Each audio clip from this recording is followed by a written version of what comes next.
Caleb Wilder hadn't spoken a woman's name in 4 years. Not since he buried the last person who made life worth living. He was a man who'd made peace with silence until the afternoon. A half-starved woman with fire in her eyes and blood on her hands knocked on his door and said she wasn't looking for charity. She was looking for work. Something cracked open in his chest that he thought was sealed shut forever. If you've ever loved someone who didn't know how to be saved, this story is for you. Subscribe, follow until the very end, and drop the name of your city in the comments. I want to see how far this story travels. The summer of 1882 arrived in the Montana Territory, the way it always did, without asking permission. The heat came down hard on the high country, baking the red clay roads into something close to brick, drying the creek beds to a trickle, and pushing every living thing to seek the shade of pine and spruce. The elk moved deeper into the timber.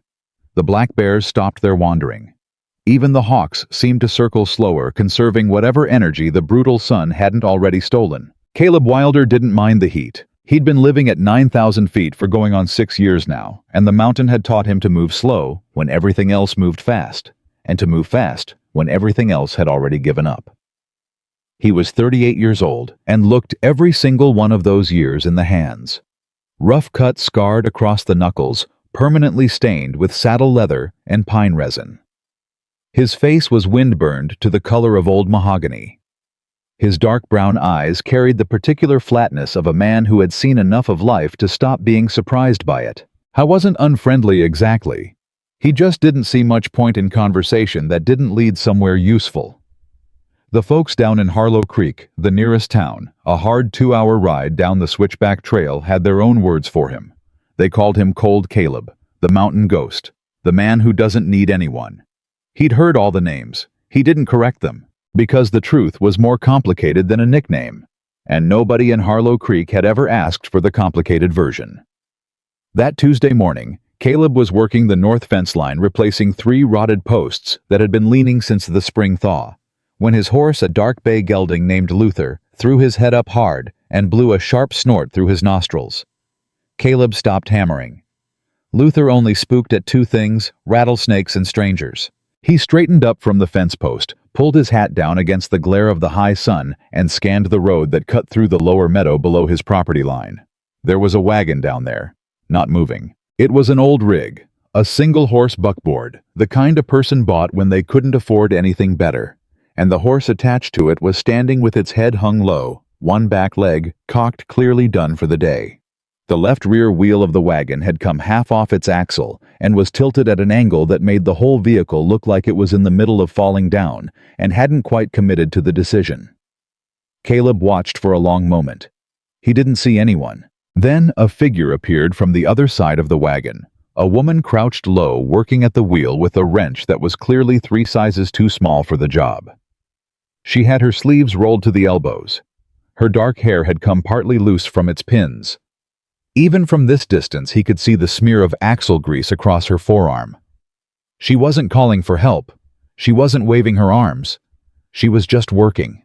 Caleb stood there for another full minute watching, waiting to see if someone else was going to come along and handle this. A husband, a brother, someone. Nobody came. He sighed, drove his fence post driver into the dirt, and started Luther down the hill. He pulled up about 10 feet from the wagon and stepped down from the saddle, keeping his movements slow and visible. People out here startled easy, and a big man on a horse coming down fast from a ridge tended to put folks on edge before he'd even opened his mouth. "Ma'am," he said, keeping his voice level. The woman didn't startle. She didn't spin around with her hand over her heart. She just looked up from the wheel, calm, measuring, completely unimpressed, and said, "I don't need saving. I need a wrench that actually fits this bolt." Caleb blinked. He hadn't expected that. "I got a wrench," he said. "Does it fit a 3/4-inch axle nut?" He thought about it. "Yeah, it does." "Then that's what I need." She stood up, wiping her hands on the side of her skirt, in a gesture so practical it nearly caught him off guard. "Eleanor Hayes, I'd offer you my hand, but there's axle grease in places I didn't know axle grease could reach." "Caleb Wilder." He turned to his saddlebag, pulled out his tool roll, and found the right wrench without making a production of it. He handed it to her. She took it, turned back to the wheel, and went right back to work. He stood there for a moment, not entirely sure what he was supposed to do next. Most people, when he helped them, fell into one of two categories. They either talked too much, nervous, grateful, filling silence with words, because silence made them uncomfortable, or they went stiff and formal, treating him like some kind of hired hand who needed to be managed. Eleanor Hayes did neither. She just fixed her wheel. "You heading to Harlow Creek?" he asked because he needed to say something. "Through it," she said, grunting slightly as she leaned into the wrench. "Looking for work further up the valley." "There ain't much up the valley. I was told there were ranches, homesteads." "There are. They're not hiring." She paused for just a second, then kept turning the wrench. "You sure about that?" "I know most of the people running operations up here. They're either family outfits or they're struggling too bad to take on extra hands." "What about you?" He hadn't expected that either. "What about me?" She sat back on her heels and looked at him directly. Her eyes were dark, serious, carrying the kind of steadiness that usually took people a long time to develop. She couldn't have been much past her mid-20s, but there was nothing girlish in the way she held herself. "Are you running a family outfit or struggling too bad?" Caleb looked at her for a long moment. "Neither," he said finally. "Then you might be hiring." I didn't invite her up to the ranch that day. He helped her get the wheel secured, checked the wagon tongue, took a look at the horse she was pulling with a tired old roan that was about 4 years past its best work, and told her the road she was planning to take through the upper valley was washed out from the spring floods and hadn't been regraded. She absorbed that information without visible distress. "Is there another way through?" "Not with a wagon." She looked at the wagon. She looked at the horse. She did some kind of quiet calculation behind her eyes. "I can leave the wagon in Harlow Creek," she said. "Take the horse." "That horse won't make it through the high pass. Not this time of year, not in this heat." Another pause. "You're very good at telling me all the things that won't work," she said. There was no real sharpness in it. It was almost amused. "Do you have a suggestion for what will—" He told himself he was going to say no. He was going to point her toward the boarding house in Harlow Creek and tell her to wait for the freight wagon that came through twice a month and might have a lead on something. Instead, he said, "I've got a spare room. You can stay on the ranch while you figure out your next move. I'll put you to work in exchange for board." She looked at him for a long moment. "You don't know me," she said. "No. I could be anyone." "You could. Why would you offer that to a stranger?" He put his hat back on and picked up Luther's reins. "Because you fixed that wheel yourself before you asked for help," he said. "And I respect that." Eleanor Hayes arrived at the Wilder Ranch that evening with a canvas travel bag, a small wooden crate containing what turned out to be 3 books and a jar of preserved peaches, and absolutely no idea what she was walking into. Caleb showed her the spare room, the one off the back of the main house that had served as storage for the past 3 years, moved the feed sacks and the extra tack into the barn, hauled in a proper bed frame and mattress from the loft, and left a lamp on the small table by the window. He didn't hover. He didn't explain the house rules in lengthy detail. He just showed her where things were and told her breakfast was at first light. She said, "Thank you, Mr. Wilder." He said, "Caleb's fine," and went back to the north fence line to finish what he'd started. She didn't see him again until supper. The first week was a negotiation, neither of them put into words. Caleb gave her the kinds of work he figured a woman from the East could manage: kitchen duties, keeping the vegetable garden, mending harness leather. He wasn't being condescending. I was being practical. He didn't know what she could do, and he wasn't going to find out by throwing her into something she'd get hurt doing. Eleanor did the kitchen work without complaint. She kept the garden without being told twice. She mended leather with a neat, tight stitch that he noticed without saying anything about. On the 4th morning, he came back from checking the upper pasture and found her in the barn. She was standing at the head of a young mare named Patience, a 4-year-old who was still green under saddle and had a habit of throwing her head sideways whenever a person moved too fast near her face. Eleanor had her palm flat under the mare's nose, not moving, just letting the horse smell her. "That horse bites," Caleb said from the barn door. "She hasn't bitten me." "She bit me last Thursday." Eleanor glanced back at him. The mare didn't flinch. "She bit you because you came in fast on her left side. She can't see well out of that eye. If you approach from the right and come in slow, she's fine." He was quiet for a moment. "How do you know that?" "I've been watching her for 3 days." Eleanor turned back to the mare, ran her hand slowly up toward the horse's ear. "Animals tell you what they need. You just have to pay attention." Caleb leaned against the barn door and watched Eleanor Hayes stand quietly with a horse that had bitten him, and he thought two things simultaneously. The first was that she was more capable than he'd given her credit for. The second was that he didn't know nearly enough about her. "Where'd you come from?" he asked that evening when they were sitting on the porch after supper. He wasn't a man who asked personal questions easily, but the not knowing had been sitting on him all day like a stone. Eleanor was quiet for a moment, looking out toward the tree line, where the last of the daylight was going purple behind the peaks. "Philadelphia," she said. "Long way." "Yes. Family there. My mother. A brother." She paused. "They didn't understand why I was leaving." "Why were you?" She turned and looked at him directly, that steady, measuring look she had that he was starting to recognize as her default when she was deciding how honest to be. "I worked for a man named Hargrove," she said. "Daniel Hargrove. He owns 3 textile mills in Philadelphia. He's considered a very important person." Caleb said nothing, just waited. "How was cheating his workers?" Eleanor said. "Skimming wages, falsifying the hours records. I kept his accounts. I knew what the real numbers were." She looked back at the tree line. "I reported it. To the Labor Commission. To a newspaper." "What happened?" "He denied it. He had a lawyer. I had a letter of termination."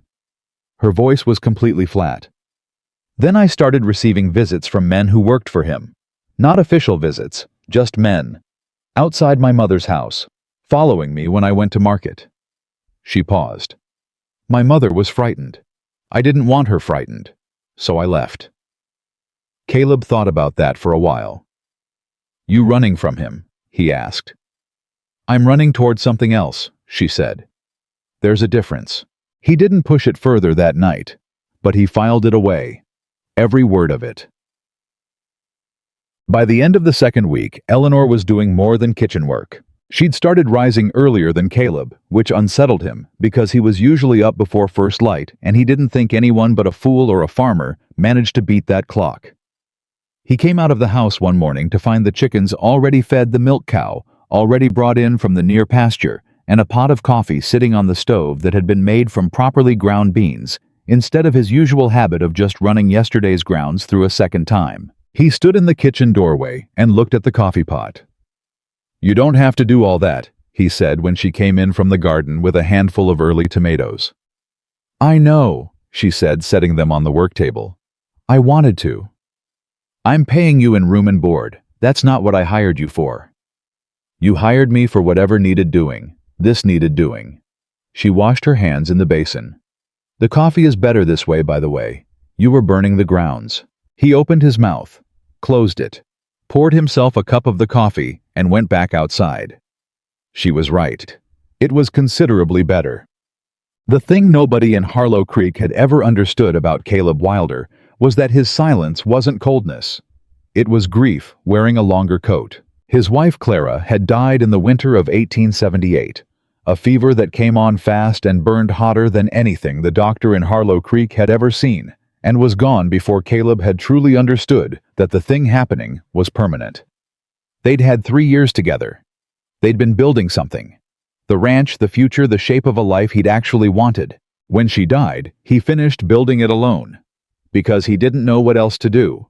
Because the alternative was to stop moving, and stopping felt like dying, and he hadn't figured out yet whether dying was something he was opposed to. He stayed. He kept the ranch. He kept his head down. But he'd stopped looking forward. He hadn't noticed that about himself until Eleanor Hayes arrived and started pointing out the things he'd stopped seeing. It was the third Sunday that something shifted, though he couldn't have said what exactly. He'd spent the morning riding the upper property line checking the condition of the creek that fed his pasture water. It was lower than he'd like but manageable, and when he came back down around midday, Eleanor was in the yard. She was working with patience, not just standing with her the way she'd been doing. She was lunging the mare on a long line, moving her in circles, getting her responding to voice commands and shifts in body position. The mare was moving well-rounded, relaxed ears forward. Responsive. Caleb pulled Luther up at the fence rail and watched without speaking.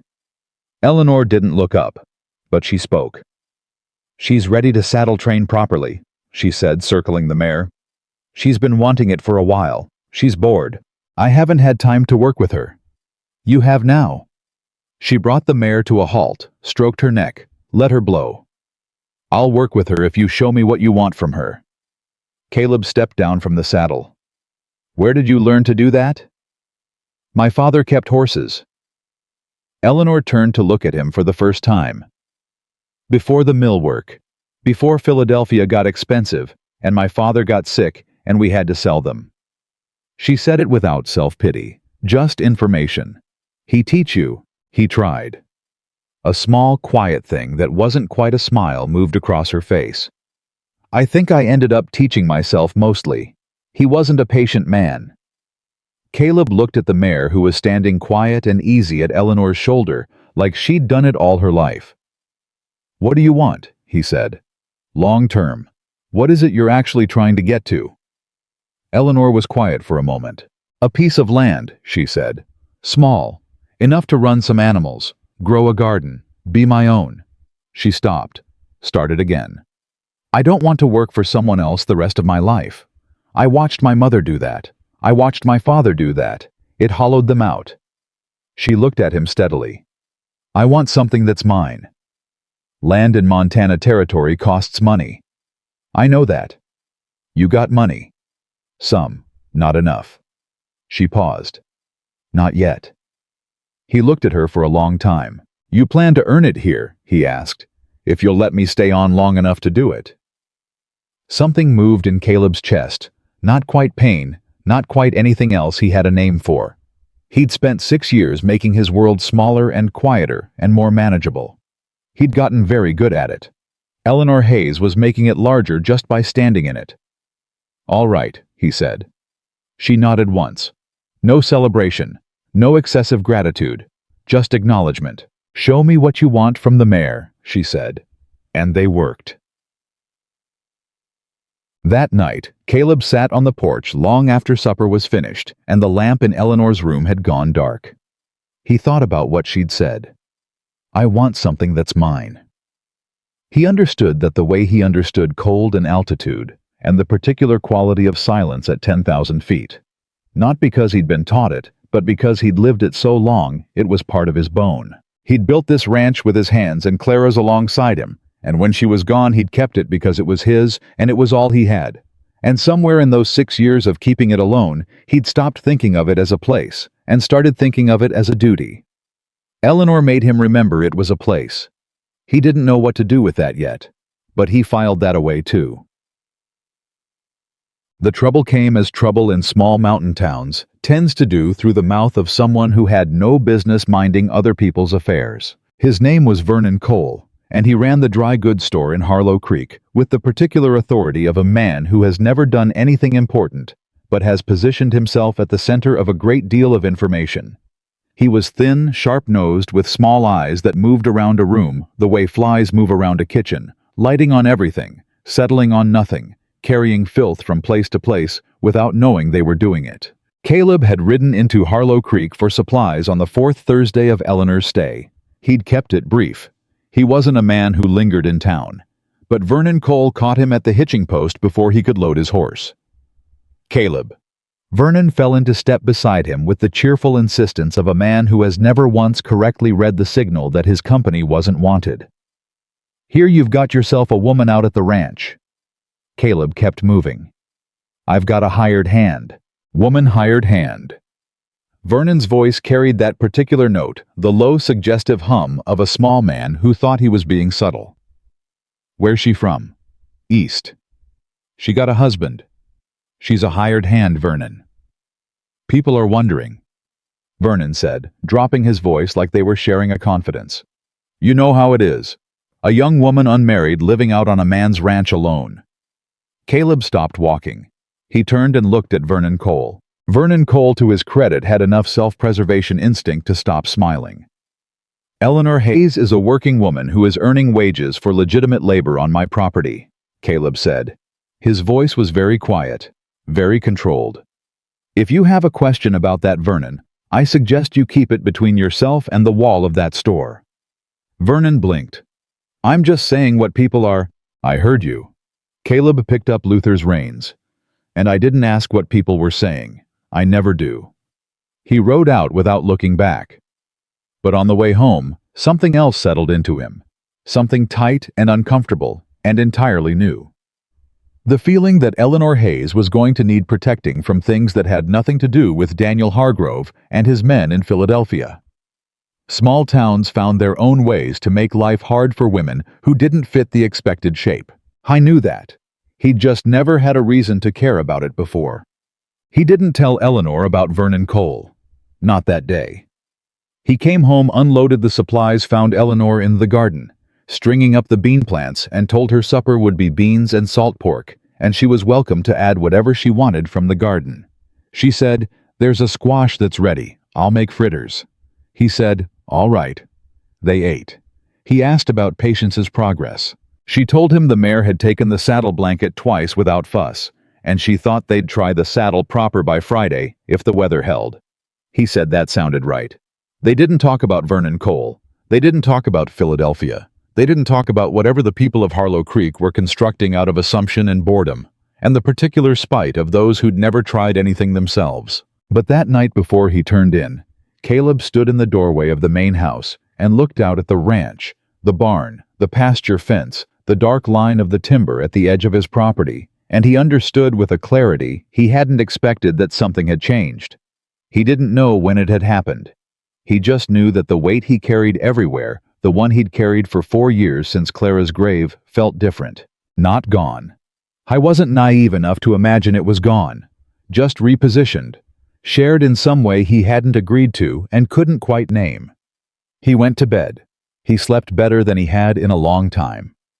5 weeks after Eleanor Hayes had appeared on the road below his property with a broken wheel and a wrench that didn't fit, Caleb Wilder stood in his barn doorway and watched her ride Patience through the upper meadow. The mare moved easy and clean.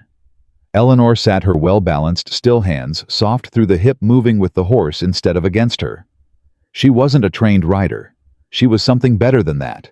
She was a natural. The morning was bright and sharp-edged, the way Montana mornings were in deep summer, and the meadow grass was still silver with dew, and Patience's hooves threw little arcs of spray with every stride.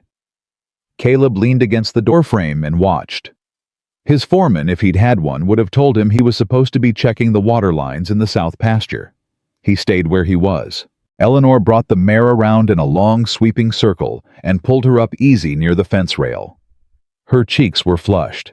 Her hair had escaped its pins again. It always did, a fact she seemed entirely unbothered by. She saw him watching and raised an eyebrow. "Water lines," he said. "I know," she said. "I was about to go check them." "I know." She patted Patience's neck. "She floats when she runs. Have you ever actually run her out?" "Not really." "You should." Eleanor swung down from the saddle clean and easy. "She's got more in her than you're using." Caleb looked at Eleanor Hayes, who had arrived on his road 5 weeks ago with nothing but a canvas bag and a jar of peaches and more quiet determination than anyone he'd met in 6 years of mountain living, and he thought with a calm that surprised him entirely that he was in considerably more trouble than he'd bargained for. Not the bad kind. The other kind. The kind that made you feel like you'd been asleep for a long time and something had just knocked on your door. He tipped his hat. She blinked at that just once, barely visible, and he went to check the water lines. The water lines in the south pasture took Caleb the better part of the morning to check, and when he came back, Eleanor had unsaddled. Patience brushed her down and was sitting at the kitchen table with one of her books open and a cup of coffee she'd made from the good grounds. She didn't look up when he came in. "There's coffee left," she said. I can see that. The south line was it holding? He hung his hat on the peg by the door. One joint needs replacing. I'll ride into Harlow Creek Thursday. I'll make a list of what we need from the store. He paused at that. We. She'd said it like it was nothing, like it was just a word that fit the situation and not something that landed in the center of his chest and sat there warm and unfamiliar. All right, he said, and poured his coffee and didn't say anything else about it. But he thought about it for the rest of the day. The following. Tuesday, a man named Roy Decker rode onto the property unannounced. Caleb heard the horse before he saw the rider. Luther pinned his ears back in the corral, which was always the first signal, and he came around from the back of the barn with a splitting maul in his hand and no particular welcome on his face. Roy Decker was a rancher from the far side of Harlow Creek, a heavy-set man in his 50s with a red face and the particular confidence of someone who had never once been told no by anyone who mattered. He ran the largest cattle operation in the valley, which he seemed to believe entitled him to opinions about everyone else's business. Wilder. He pulled his horse up without dismounting. In the West, staying in the saddle when you came to a man's property was either an insult or a power move, and with Roy Decker, it was always both. Got a minute? Depends on what for, Caleb said. Heard you've taken on a woman worker. Decker's eyes moved past him toward the house, slow and assessing. Wanted to offer you a friendly word. I didn't ask for one. No, but I'm offering it free of charge. Decker shifted his weight in the saddle. This valley's a small place, Caleb. People talk. A woman living on a man's property without proper arrangement, that kind of thing, reflects on a man. Caleb set the splitting maul against the fence rail very carefully. Roy, he said, are you riding onto my land to tell me what reflects on me? Decker spread his hands. I'm being neighborly. You're being something. Caleb took one step forward. Eleanor Hayes is a hired hand on this ranch. She does legitimate work for fair wages. What she is or isn't is none of your concern. And what reflects on me is also none of your concern. And if you've got something useful to say, now would be the time. Otherwise, I'd appreciate it if you turned that horse around. Decker's red face went a shade darker. You always were a hard man to talk to. I'm easy to talk to when the conversation's worth having. There was a long pause. Decker's horse shifted under him. The Hargrove name came up in Harlow Creek yesterday, Decker said, and his voice changed slightly. Quieter, more deliberate. Man in town, asking about a woman traveling alone from the east. Described her well enough. Caleb went very still. I thought you should know, Decker said. Friendly word like I said. He turned his horse and rode back down the road without waiting for a response. Caleb stood at the fence rail for a long time after the sound of hooves faded. Then he picked up the splitting maul, walked to the woodpile, and split enough wood for 3 winters in the next 40 minutes, because he needed to do something with his hands, while his mind worked through what Roy Decker had just told him. Hargrove's name. In Harlow Creek. He'd known this was coming. He'd known it from the moment Eleanor had told him about the mill owner. The falsified records, the men who'd started appearing outside her mother's house.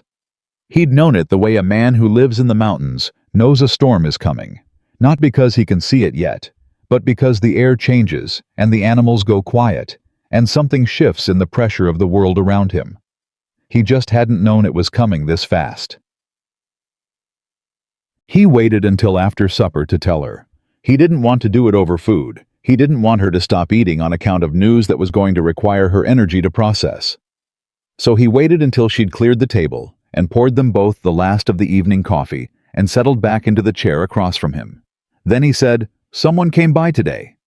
She looked at him over her coffee cup. Roy Decker, rancher from the south end of the valley. He kept his voice level. He said a man was in Harlow Creek yesterday, asking about a woman traveling alone from the east. The Hargrove name was mentioned. Eleanor didn't move for a moment. Then she set her coffee cup down. Very carefully.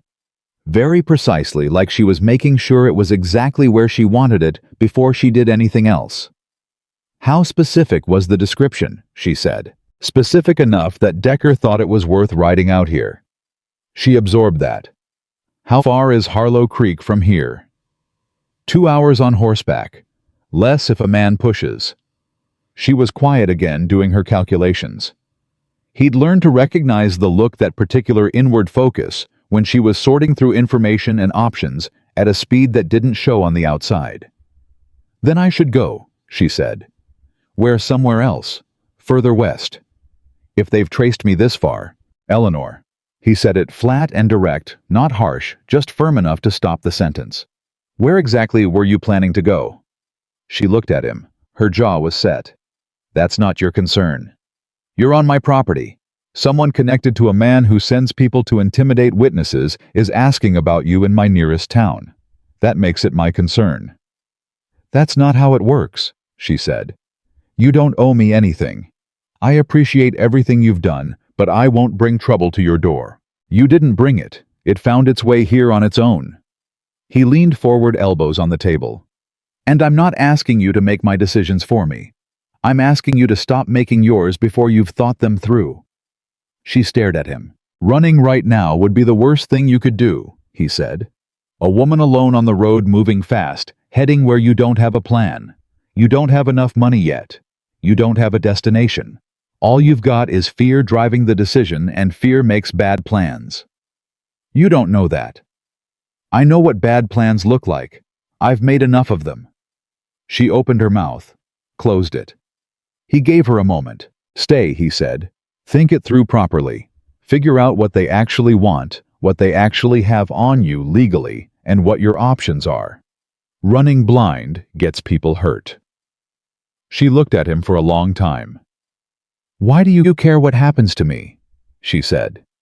Not accusatory, genuine. Like she truly didn't know the answer and needed it. He held her gaze. I don't know yet, he said honestly. But I do. She stayed. She didn't say thank you, which he'd come to understand was not because she lacked gratitude, but because she processed things differently. She showed what she felt through action, through showing up earlier, through doing the thing that needed doing without being asked. That was her language, and he'd started to learn it. Over the next 3 days, she was quieter than usual. Not the comfortable, easy quiet she'd settled into over the past weeks. This was a watchful, tightly held quiet, the kind a person carried when they were waiting for the next thing to happen. He didn't push her to talk, but he made sure he was where she could find him. On the second morning, he was in the barn, sorting through harness leather, when she appeared in the doorway and said without preamble, he had letters from the Labor Commission, dismissing my report. Caleb kept his hands moving on the leather. Hargrove. He had people in the commission. She came in and sat on a hay bale, not hunched, not collapsed, just sitting. I didn't know how deep it went until after I'd already filed. By then, my name was attached to documents that named specific amounts, specific dates, specific workers. That means you had evidence. It means I had evidence that was then systematically dismissed by people he paid. She looked at her hands. The newspaper ran a small piece, 2 paragraphs, then nothing, because his lawyer sent a letter. But the evidence still exists. In my head. In the accounts I kept for 3 years. She looked up. I have copies. I made copies before I left. They're in the crate. The wooden crate in my room. Caleb processed that. Anybody know you made copies? No. Then whoever's looking for you, they either want to silence you, or they want the copies. Or both, she said. Or both. He set down the harness. Eleanor, how important is this evidence not to you personally? Objectively, if someone who knew the law saw it, what would they say? She was quiet for a moment. The county judge in Philadelphia, the one Hargrove doesn't have in his pocket. He told a colleague of my father's that if the right documentation came forward, there was a federal case to be made. Wage fraud across state lines. She paused. It's important enough that Hargrove spent 6 months trying to buy it back before he started sending men. Caleb was quiet. This was bigger than a mill owner with a grudge. This was a man protecting himself from a federal prosecution. That changed things considerably. Is there someone you can get the copies to? He said. Someone outside Philadelphia. Someone Hargrove can't reach. She frowned.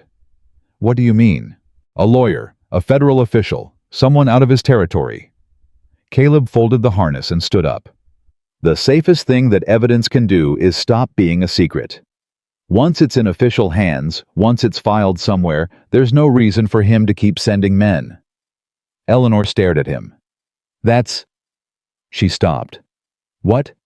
That's actually a very good idea, she said, like she was slightly surprised by it. I'm not purely decorative, he said. She made a sound that he was almost entirely certain was a laugh.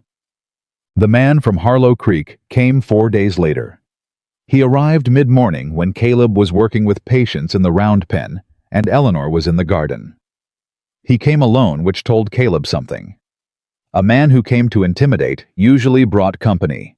A man who came alone was either confident or operating quietly.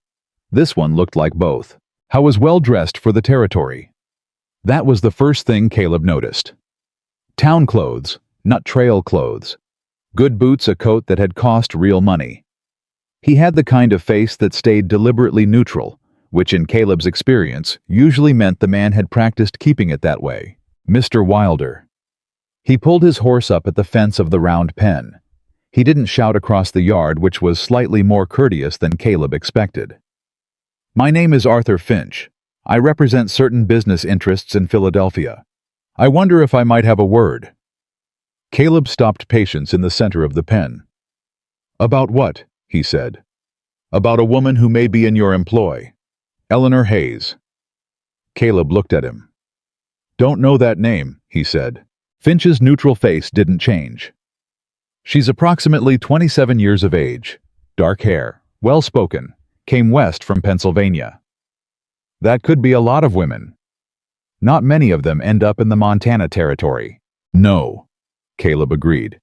Most women have better sense. He opened the pen gate and stepped through it with Patience at his shoulder, which forced Finch's horse to step back slightly. Patience was a large animal, and Finch's horse was nervous. Caleb knew that. Mr. Finch, I've got about 40 things to do before dark. If you've got a reason to be on my property, state it. If you don't, the road down the valley is the same one you came up. Finch looked at him for a long moment. My employer simply wants to speak with her, he said. There are certain documents that belong to his company. If she's willing to return them and come back to Philadelphia to clarify a few matters of record, this can all be handled very quietly. And if she's not willing, that would be unfortunate. Caleb tilted his head very slightly. Is that a threat, Mr. Finch? It's an observation, Finch said. Things that are handled quietly tend to go better for everyone. Caleb thought for a moment. You know what I've noticed about men who talk about things going quietly, he said. They always mean it's going to go quietly for them. Everybody else just ends up quieted. He patted Patience's neck. I don't have anybody here matching your description. But if I did, I'd tell her that the next time a representative of your employer rides onto this property without an invitation, I'll be considerably less conversational. Finch studied him. You'd make an enemy of a very powerful man over a woman you barely know, he said. I'd make an enemy of a very powerful man over the principle that his power ends at my fence line, Caleb said. The woman's incidental. It wasn't true, but it was the right thing to say. Finch nodded slowly with the air of a man recording information. Good day, Mr. Wilder, he said. He turned his horse and rode back down the mountain road. Caleb stood in the yard and watched him go until the sound of hooves disappeared around the first curve. Then he turned and found Eleanor standing at the corner of the barn. She'd heard all of it. Her face was pale under the summer color. Her hands were at her sides, very still. He'll come back, she said. Yes, Caleb said. He will. With more than one man. Probably. She looked at him. Caleb. You didn't have to. You could have told him I was here. You could have... No, he said. I couldn't. Why not? He met her eyes. Because what he described coming back quietly clarifying matters of record, that's not what a man does when he wants the truth. That's what a man does when he wants the truth buried. He walked past her toward the house. Come inside. We need to talk about that lawyer. The lawyer turned out to be a man named Samuel Garrett, and finding him took 2 days and a series of letters dispatched through the postal rider who came through Harlow Creek on Thursdays. Caleb knew Garrett by reputation. He was a territorial lawyer based out of Helena, one of the few who had actually taken on federal cases in Montana before statehood. And more importantly, he was one of the few who hadn't been bought by any of the larger landowners in the territory. That last part was the critical qualification. While they waited for a response, Eleanor spent an afternoon going through the wooden crate. She spread the documents on the kitchen table. Pages of accounts in her own careful handwriting, ledger copies, receipts. A letter from a worker named Bertram Holt describing in plain language what Hargrove's floor supervisors had told the men about reporting injuries. Caleb sat across from her while she organized them and explained each one.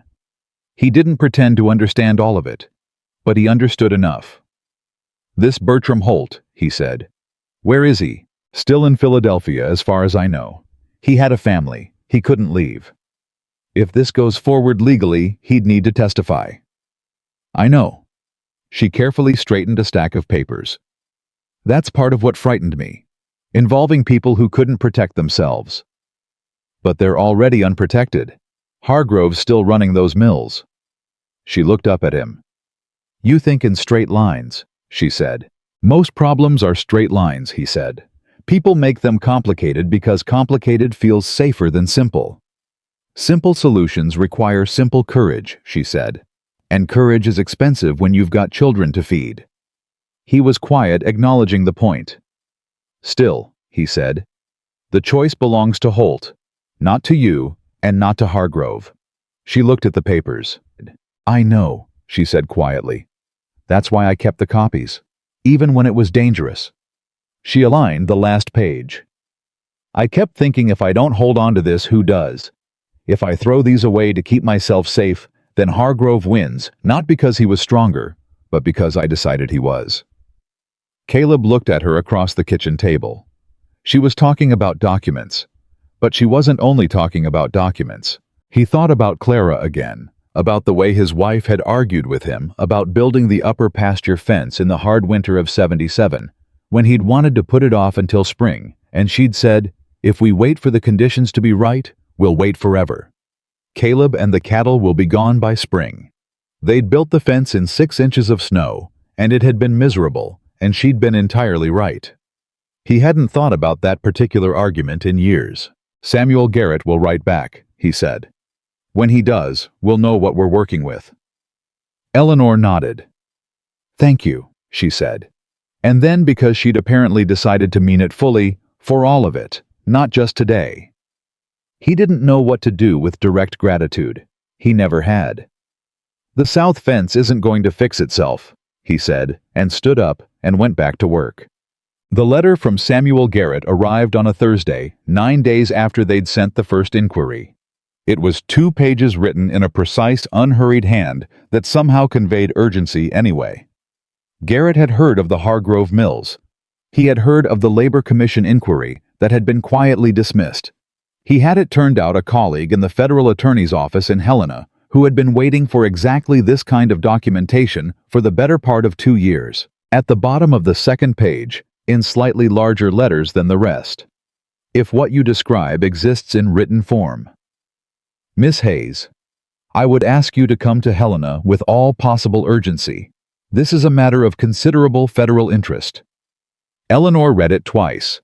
Then she set it down on the table and pressed both hands flat against the surface like she needed to feel something solid. "Helena," she said. 4 days' ride, Caleb said. "Decent road most of the way. I've never been to Helena. It's a city, noisy, smells like horses and ambition." He paused. "I'll take you." She looked up sharply. "You don't have to." "Eleanor." He said it the same way he'd said it the night he'd asked her to stay flat and direct, and finished with argument. "You've got documents that a powerful man is willing to send people across 3 states to retrieve. You're not riding to Helena alone."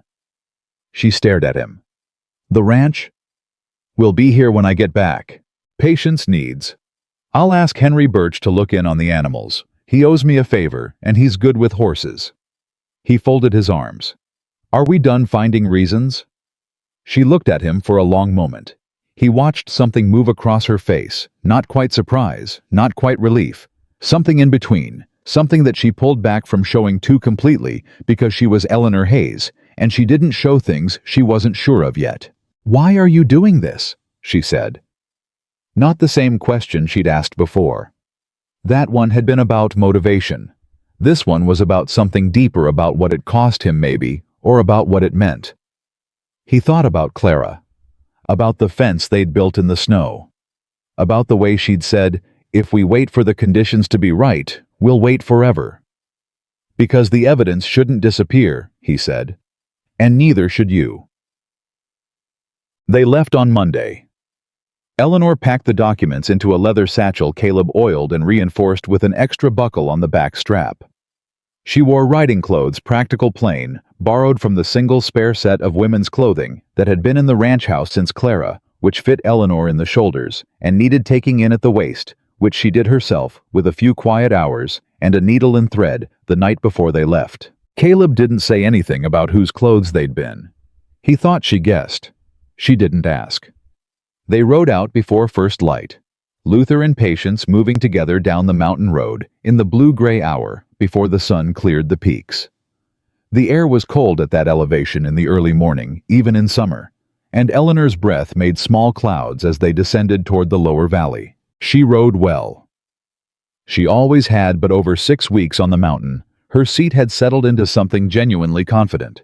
She moved with Patience instead of managing her, which was the difference between someone who'd learned to ride and someone who'd learned to listen. They'd been on the road about an hour when she said, "Tell me about Clara." He wasn't expecting it. He kept his eyes on the road and didn't answer immediately. "Roy Decker mentioned her," Eleanor said. "When he came by the day I was working with Patience, I was around the side of the barn. I heard him tell you she would have wanted you to—" She stopped. "I'm sorry, it's not my business." He said Clara would have wanted you to have some life back in that house. I wasn't trying to eavesdrop." Caleb was quiet for a while. The road curved down through a long open slope, and he let Luther pick his pace. "She died in 78, he said finally. "Fever, came on fast." "How long were you married?" 3 years. He thought about those 3 years. They'd been full. That was the word. Not always easy, but full. She was from Ohio originally, came west to teach school, changed her mind about teaching when she found out what the school in Harlow Creek paid. He paused. Found out she liked horses better than arithmetic anyway. "She sounds practical." She was, more than me usually. He moved Luther around a soft spot in the road. "She's the one who figured out the water routing for the south pasture. I'd been fighting with the topography for a year. She looked at it for about 20 minutes and told me what to do." Eleanor was quiet for a moment. "You built that whole ranch with her and then finished it alone," she said. "Yes." I'm sorry, Caleb."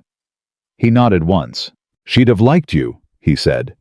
He hadn't planned to say it. It came out simply the way true things sometimes did when he stopped managing himself carefully. She didn't have much patience for people who couldn't handle the truth.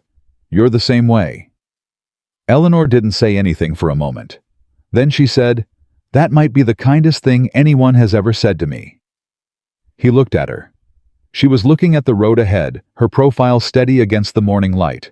"I mean that," she said. He looked back at the road too. Something in his chest that had been held closed and very tight for a very long time shifted just slightly, just enough to let air through. He let it.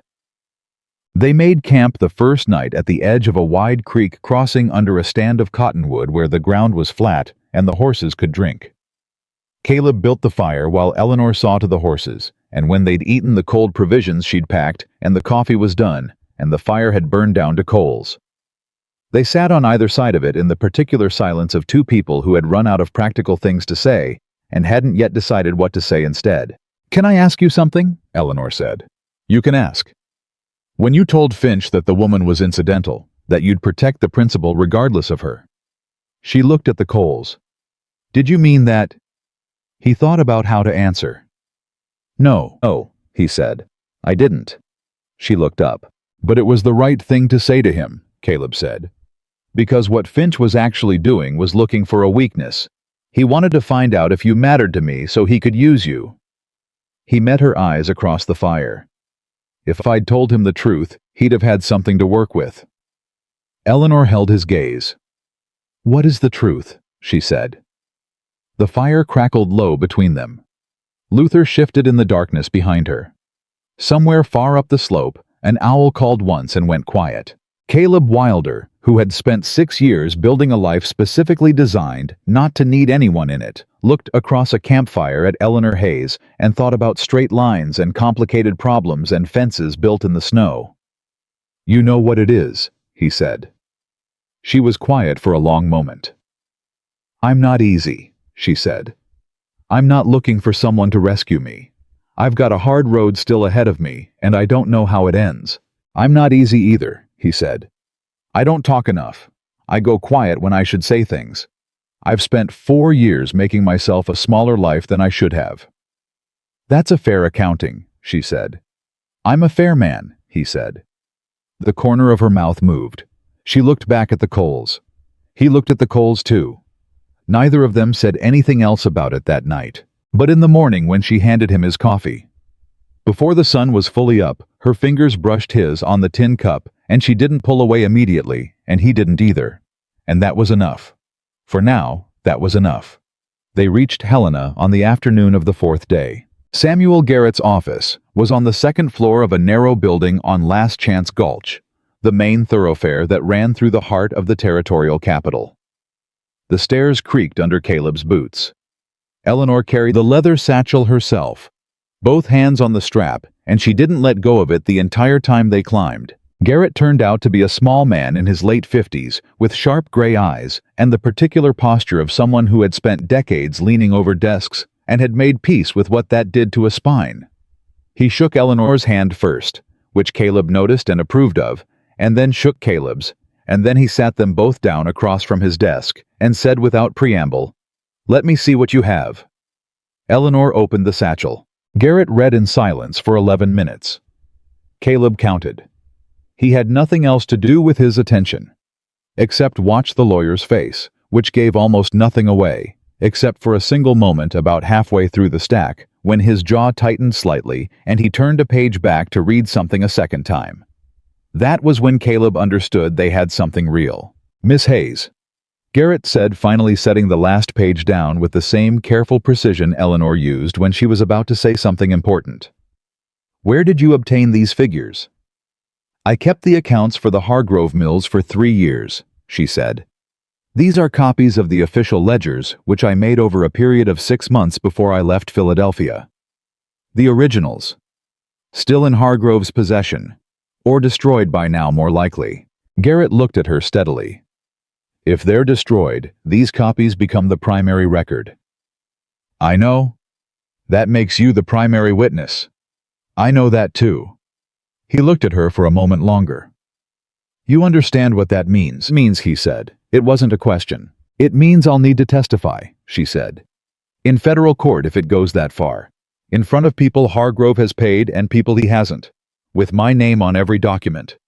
She met Garrett's eyes without flinching. "I understood that before I made the copies. I made them anyway." Garrett turned to his desk, pulled a fresh sheet of paper toward him, and uncapped his pen. "Then let's get started," he said. They were in Garrett's office for 4 hours. Eleanor talked, and Garrett wrote, and occasionally asked a question with the precise economical efficiency of a man who billed by the hour and valued his client's time as much as his own. Caleb sat in the chair by the window and said nothing unless Garrett addressed him directly, which happened twice, once to ask about Arthur Finch's visit to the ranch, and once to ask how long Eleanor had been in the Montana Territory. He answered both questions accurately and briefly and went back to watching the street below. On that street, nothing notable happened for the first 3 hours. In the 4th hour, a man in a good coat and expensive boots stood on the opposite side of Last Chance Gulch for 20 minutes without appearing to go anywhere or do anything. Caleb watched him. The man didn't look up at the office window. He looked at the building's entrance, then at the horses tied at the rail in front of it, then back at the entrance. He was noting who was inside and waiting to see when they came out. Caleb said, "Garrett, is there a back way out of this building?" Both Garrett and Eleanor looked up. "Through the print shop on the ground floor," Garrett said, reading Caleb's expression with the practiced instinct of a man who had represented clients with enemies before. "Why? Man across the street. Been there 20 minutes. He's not shopping." Eleanor's hand tightened on the edge of the desk. Garrett stood moved to the window without being obvious about it, and looked. "I don't recognize him," he said. "I don't either," Caleb said. "But he recognized our horses." A beat of silence. "How do you want to handle this?" Garrett asked. He was looking at Caleb, which surprised Caleb slightly. Most men in cities looked at lawyers when they needed decisions made. Garrett apparently understood the difference between legal decisions and tactical ones. "We finish here," Caleb said. "Then Eleanor leaves through the back with the satchel. I'll go out the front." "That puts you in front of him alone," Eleanor said immediately. "That's the point. Caleb, if he follows me, he's not following you." He kept his voice even. "If he follows you, we've got a bigger problem than one man on a street." She looked at him. Her jaw was doing the thing it did when she was running rapid calculations, and didn't like any of the answers. "He'll know what you're doing," she said. "Yes, and he'll have to make a choice about which one of us matters more to his employer." He picked up his hat. A lawyer being visited by a strange woman with a satchel is a problem for Hargrove. A rancher walking out the front door of the same building is considerably less interesting. Unless he knows who you are. Then we'll find that out too. She stared at him for another moment. "I don't like this," she said. "You don't have to like it," he said. "You have to finish telling Garrett what he needs to know." She held his gaze for 3 full seconds. Then she turned back to Garrett. "Where were we?" she said. The man across the street followed Caleb. Not immediately, he gave it about half a block, which meant he'd done this before, or had been told how. But he followed, and Caleb led him walking a deliberate path through the commercial district, moving slow enough to be followed without making it obvious he knew. At the corner of a side street near the territorial courthouse, Caleb stopped. He turned around. The man stopped about 15 feet back. He was younger than he'd looked from the window, mid-30s, with a careful, closed face, and the particular stillness of someone trying to look like they weren't doing what they were doing. "You've been behind me since Last Chance Gulch," Caleb said. "If you've got something to say, say it." The man looked at him, made a small adjustment to his expression that didn't quite become anything identifiable. "Mr. Wilder," he said, so he knew the name.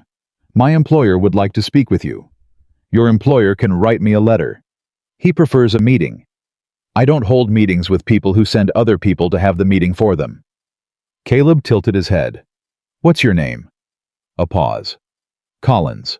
"Collins, you tell your employer that whatever business he thinks he has in Helena, he's about 3 days too late, and you tell Arthur Finch, because that's who's running this. Isn't it, that the next time he sends someone to follow me or the woman in my employ, I'll be talking to the territorial marshal instead of to the man he sent?" He stepped forward just enough to close the distance by half. "Are we clear?" Collins held his ground. He had nerve. Caleb gave him that. "Mr. Hargrove simply wants the documents returned." Mr. Hargrove should have thought about that before he falsified the records they're documenting. The first real thing moved across Collins' face. Surprise quick gone almost before it arrived, but there. He hadn't expected Caleb to know the details. "Good day, Collins," Caleb said, and walked back toward Garrett's building without checking whether the man followed. He didn't. Charta. Eleanor was waiting in the print shop on the ground floor when he came through the back entrance. She had the satchel across her body and her chin up, and she was doing a very creditable job of looking calm. Only the white-knuckled grip on the strap gave her away. "Well," she said. "One man. He knows my name. He knows about the documents." Caleb looked at her. "Hargrove's closer than we thought. He may already be in communication with someone who is." Garrett had come down with her. He was leaning against the print shop counter with his arms folded. "There's a federal circuit judge in Helena this week," he said. "Judge Harlan Pierce. He's been on the bench 22 years, and Hargrove doesn't have enough money to reach him. If I can get these documents filed with Pierce's clerk today, officially entered into federal record, then possessing them becomes irrelevant. Eleanor said, "How long would that take?" 2 hours. 3. He looked at Caleb. "Can you keep her somewhere safe for 3 hours?" "Yes," Caleb said. "There's a woman named Margaret Cole who runs a boarding house on the north side of town. Tell her I sent you. She's discreet, and she doesn't open her door to people she doesn't know." Caleb looked at Eleanor. "Can you walk with me like nothing's wrong?" he said. She straightened her spine. "I've been doing that for 6 months," she said. Margaret Cole was a broad-shouldered woman of 60, with iron-gray hair and the particular authority of someone who had raised 6 children in a frontier territory and was no longer impressed by anything that hadn't already tried to kill her. She took one look at Garrett's name on the note Caleb handed her, looked at Eleanor, looked at Caleb and said, "Come in and sit down. I'll put coffee on." They sat in her front parlor. Eleanor put the satchel on the floor between her feet and didn't move it. Margaret brought coffee and a plate of biscuits, and then with the excellent social instincts of a woman who had spent decades reading rooms, said she had things to attend to in the back and left them alone. Eleanor picked up her coffee cup, set it down without drinking, picked it up again. "He's going to try to stop the filing," she said. "Garrett knows that. Garrett is one man with a stack of papers. Hargrove has lawyers who travel with him. Pierce is federal. Hargrove's lawyers are Pennsylvania." Caleb watched her hands. State authority doesn't override federal jurisdiction. Money finds ways around jurisdiction, not always. He leaned forward. "Eleanor, you got this far. You rode 4 days and you walked into that office and you sat across from a lawyer you'd never met, and you laid out 3 years of evidence in 4 hours without once looking like you were going to come apart. That's not nothing." She looked at him. "I felt like I was going to come apart," she said. "I know. You didn't." She was quiet for a moment. "Clara was right about you, she said. He blinked. "Clara never met you." "No. But you told me what she was like." She looked at him steadily. "She built something with someone who doesn't quit. That takes a particular kind of person." Her voice was very even. "I've been thinking about that." Caleb held her gaze. The parlor was quiet around them. The clock on the wall measured out the seconds. "What have you been thinking?" he said. "That I came west to build something of my own," she said. "And somewhere on this mountain, I started thinking about it differently." She looked down at her coffee. "I started thinking about what I'd be building and where, what it would look like." A pause, careful and deliberate. "Whether it was on a mountain I already knew." He didn't say anything for a moment. "That's a significant thought," he said. "Yes," she said. "It is." He looked at his coffee. She looked at hers. Neither of them said anything else about it. But the thing that had been building between them for 8 weeks, the thing that had moved through respect and trust and the particular intimacy of 2 people working alongside each other day after day, settled into the room and stayed there solid and real and no longer entirely unnamed. The clock ticked.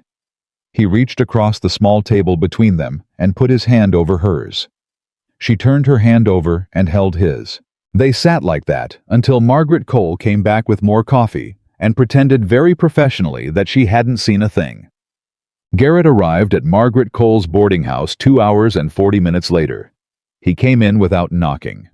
Margaret let him through, and he was moving faster than a man his age usually moved, which told Caleb the answer before Garrett said a word. "It's filed," Garrett said. Eleanor stood up from the parlor chair. "Judge Pierce's clerk accepted the full documentation 40 minutes ago," Garrett said. "It is now officially entered into the federal record under case reference." He pulled a slip of paper from his coat pocket and read from it. "Territory of Montana versus Hargrove Industrial Holdings, preliminary inquiry fraud and labor violations." He looked at Eleanor. "You are now a federal witness, Miss Hayes, which means any interference with your person or your testimony is a federal offense." Eleanor said nothing for a moment. Her throat moved. "It's done," she said. "The preliminary portion, there will be a full hearing.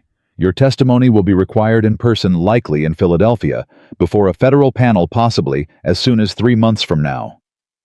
Garrett folded the paper and put it back in his pocket.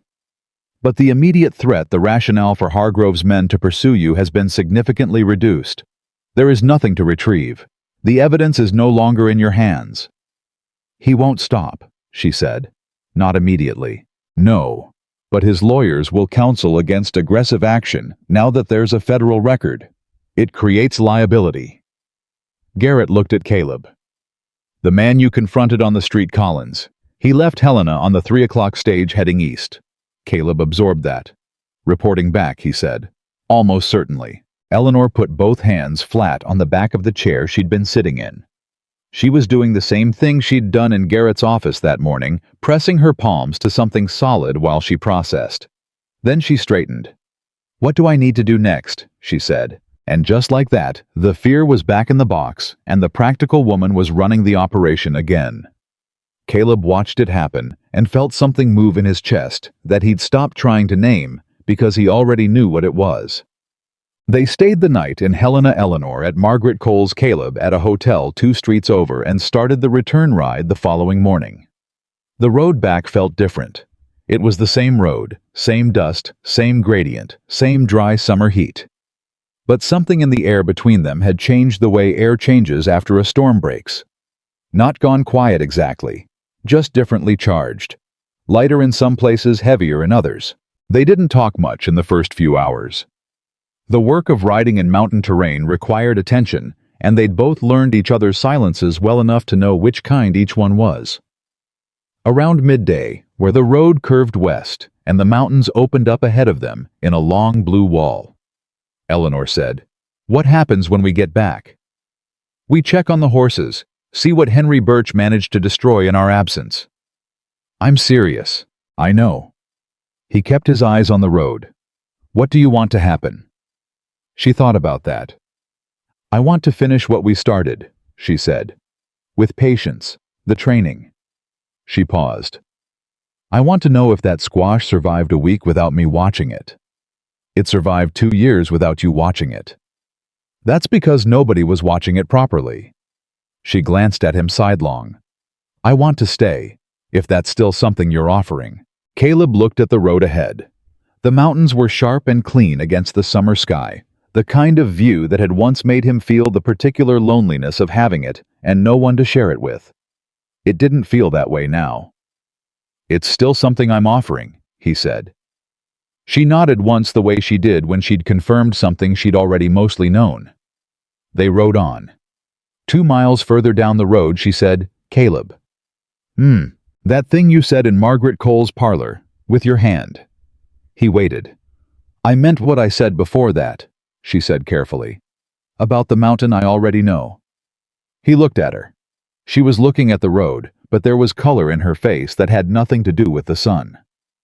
"I know," he said. "So did I."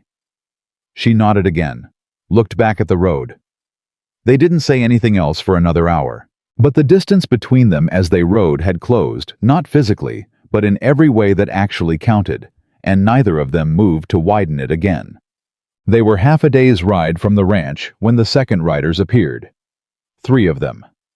Coming from the North Trail, which was the long way around from Helena, the way a group would come if they didn't want to be seen taking the direct route. Caleb saw them before Eleanor did. He reached out and touched her arm without a word, and she followed his gaze and went very still in the saddle. "How far back?" she said low. "Quarter mile, maybe less." He kept moving at the same pace. Changing speed would signal that they'd been spotted. "Don't look at them again." "Are they Hargroves?" "I don't know yet." He thought fast. The ranch was 2 hours ahead.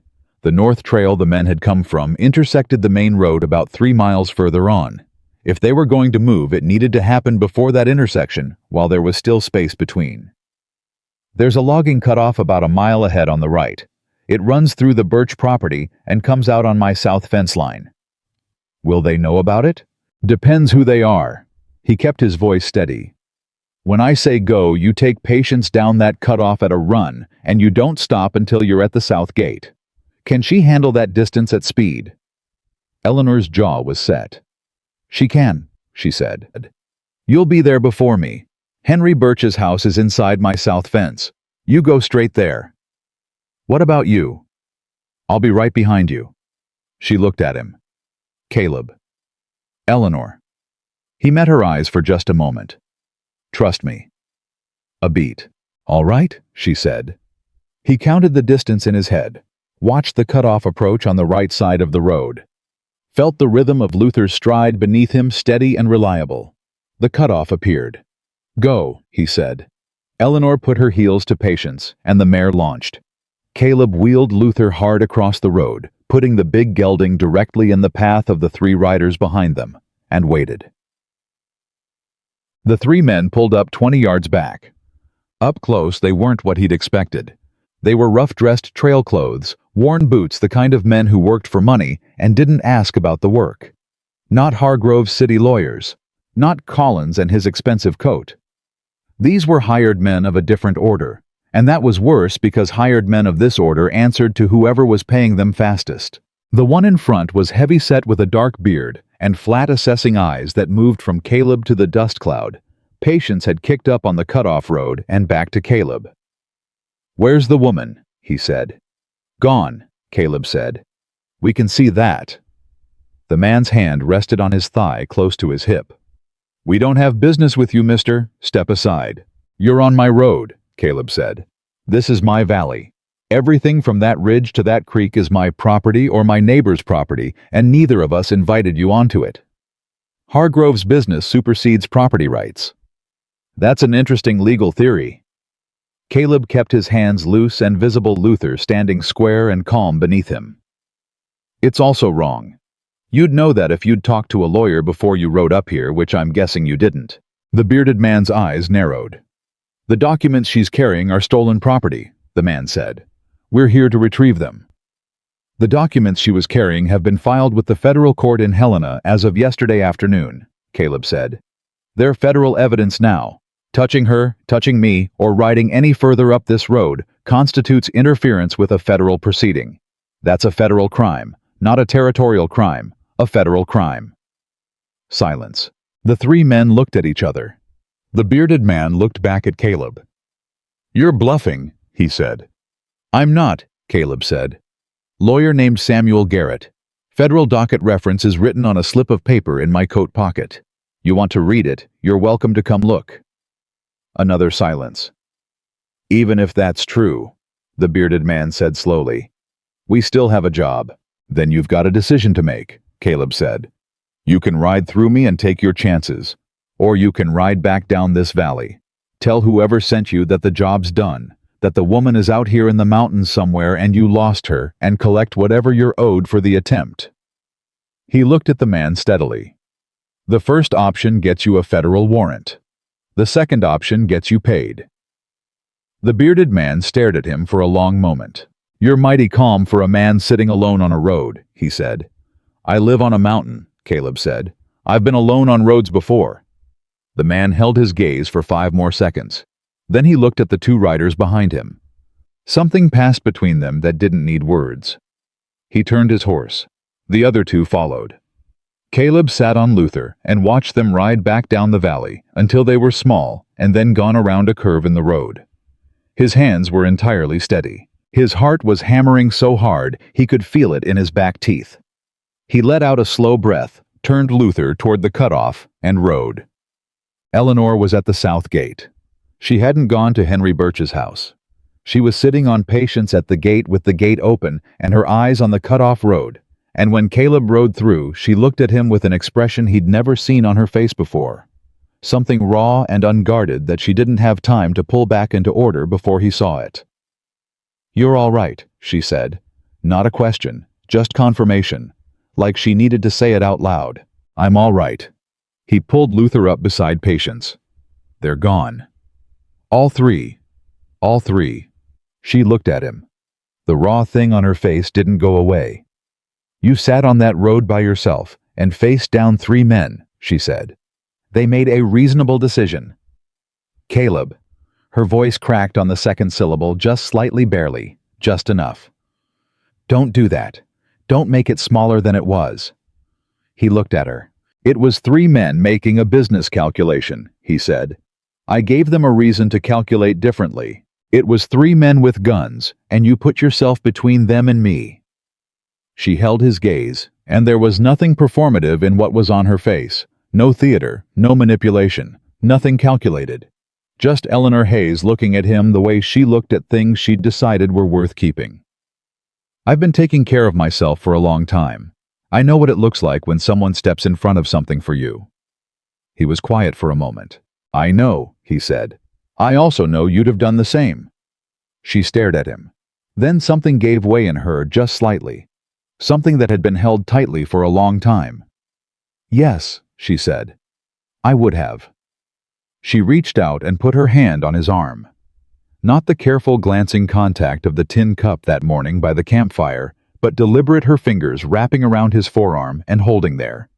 He covered her hand with his. They stayed like that for a moment in the late afternoon light at the gate of the ranch they'd ridden 4 days to protect and 4 days to come back to.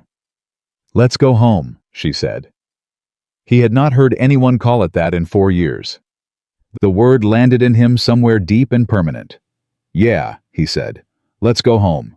Henry Birch had fed the animals, watered the garden, and left a note on the kitchen table that said in his characteristically economical handwriting, "Patience tried to bite me twice. She's fine. Your squash survived. You owe me a bottle of rye." Eleanor read the note and laughed. It was the first time Caleb had heard her laugh fully.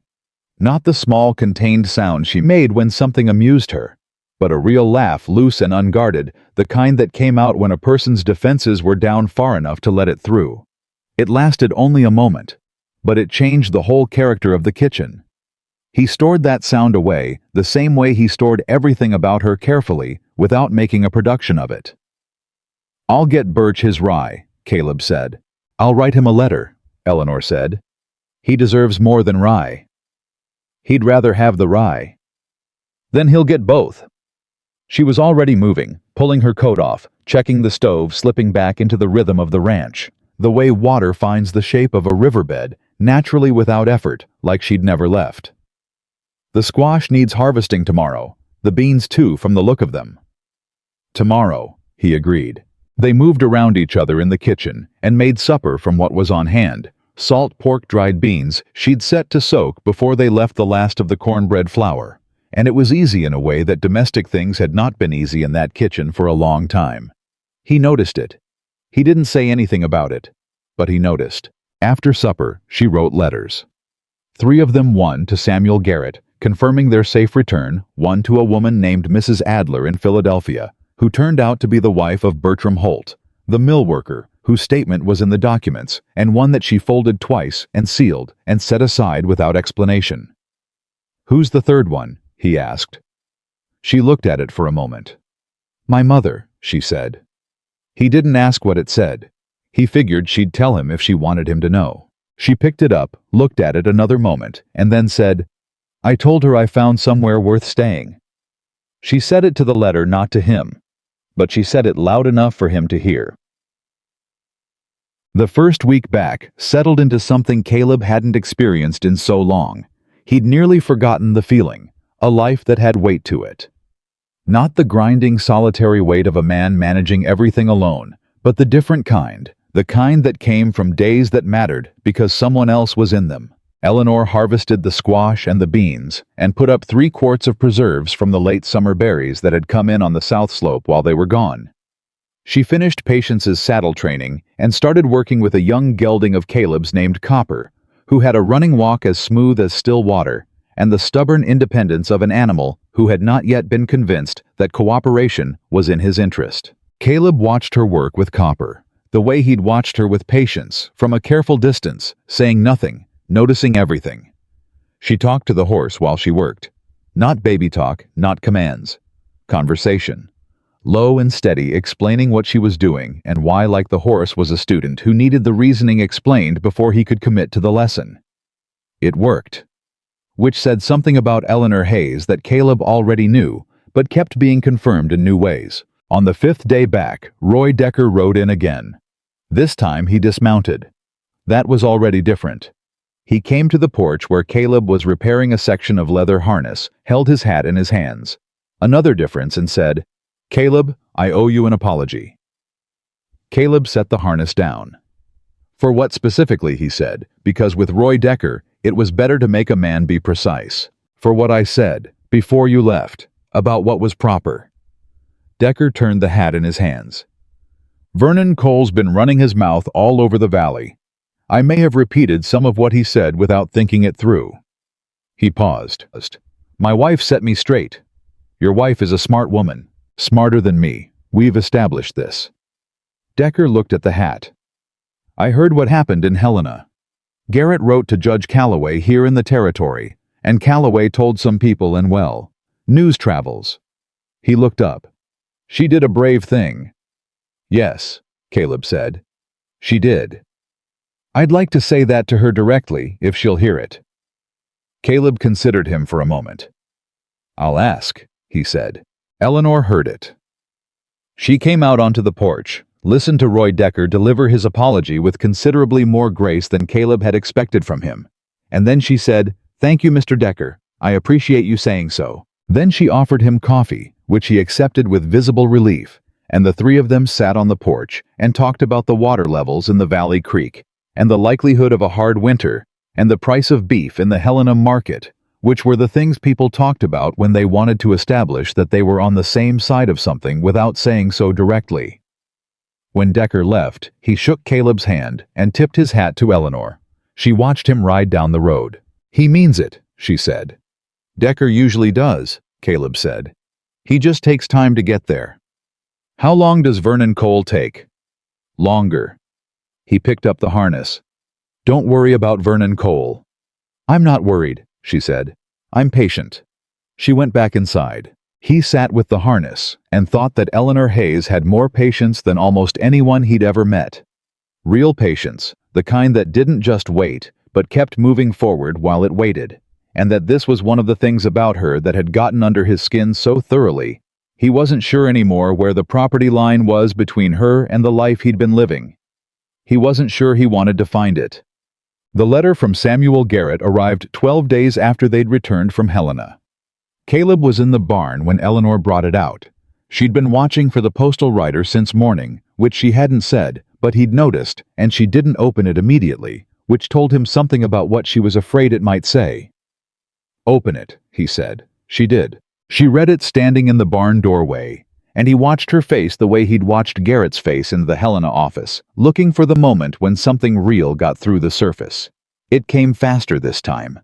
Her eyes moved down the page and then stopped and went back up and read something again, and the color changed in her face, not going pale the other direction, a kind of warmth that she couldn't control and wasn't trying to. "Hargrove's legal team filed a motion to dismiss the preliminary case," she said. He felt his jaw tighten. "And," he said, "Judge Pierce denied it." She looked up from the letter. "He denied it and scheduled the preliminary hearing for October, in Helena." She looked back at the page. "Garrett says Pierce told Hargrove's lawyers that the documentation was, quote, among the most comprehensively organized evidence of wage fraud this court has encountered, and that any further attempts to suppress federal proceedings would result in sanctions." Caleb let out a slow breath. "That's good," he said. "Garrett wants me in Helena 2 weeks before the hearing to prepare testimony." She was still reading. "He says to bring everything I remember, every date, every name, every amount." She lowered the letter. "That's October. That's 6 weeks away." "All right." She looked at him. "I'll need to go back to Helena." "I know. I may need to go to Philadelphia." "I know that too." She held his gaze. "Caleb, this could go on for months. A federal case against a man like Hargrove with his lawyers, his resources. It could take a year. More." "I know," he said, for the third time because she needed to hear it more than once. "That's a long time," she said. "To be in this position, between here and there, between what I'm doing and what—" She stopped. He put down the piece of tack he was holding. "What are you trying to say?" he said. She met his eyes directly. "I'm trying to say that I don't want to ask more of you than is fair. You've done more than anyone had any right to ask." Nobody asked me, he said. I made decisions. My decisions. About my property and my road and the people on it. He took one step toward her. And I'm going to keep making them. You can't put your life on hold indefinitely for, my life isn't on hold. He said it with enough force that she stopped talking. Eleanor, look at this ranch. Look at what's been happening here in the last 2 months. Does this look like a life on hold? She looked at him. No, she said, quietly. Then stop trying to give me back to myself, he said. I'm not asking for that. She was silent for a long moment. Her grip on the letter had tightened. What are you asking for? She said. He looked at her.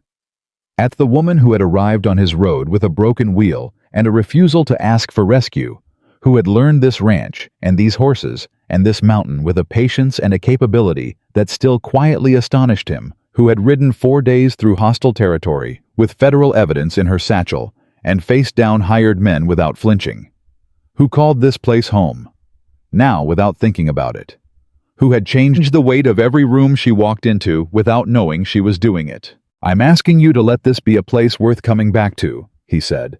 Whatever happens in Helena, whatever happens in Philadelphia, you come back here. Her throat moved.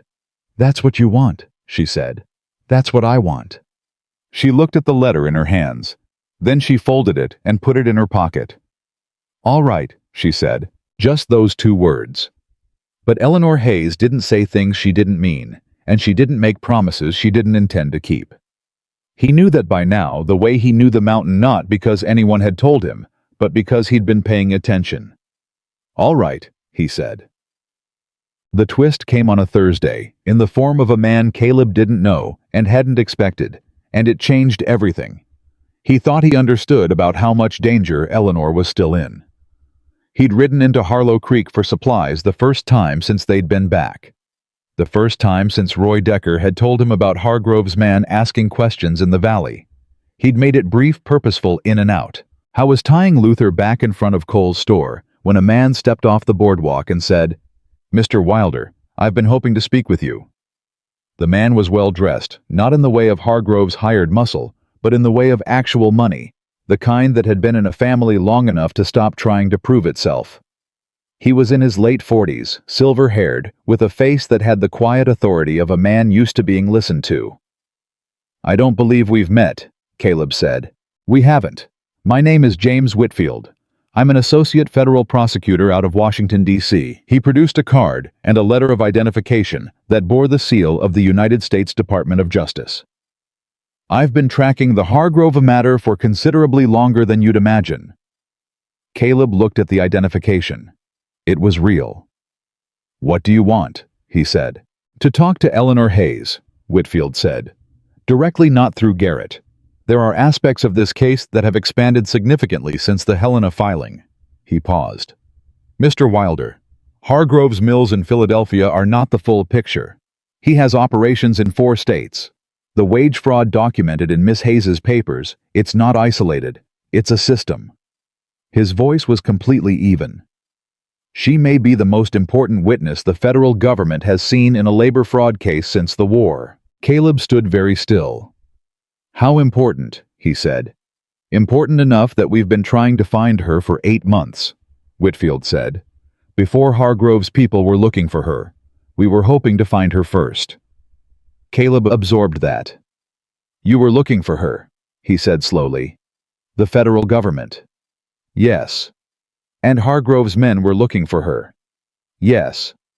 And she came up a mountain in Montana, and nobody found her for 2 months. Whitfield had the grace to look slightly rueful. The Montana Territory is a large place. Caleb looked at the man for a long moment.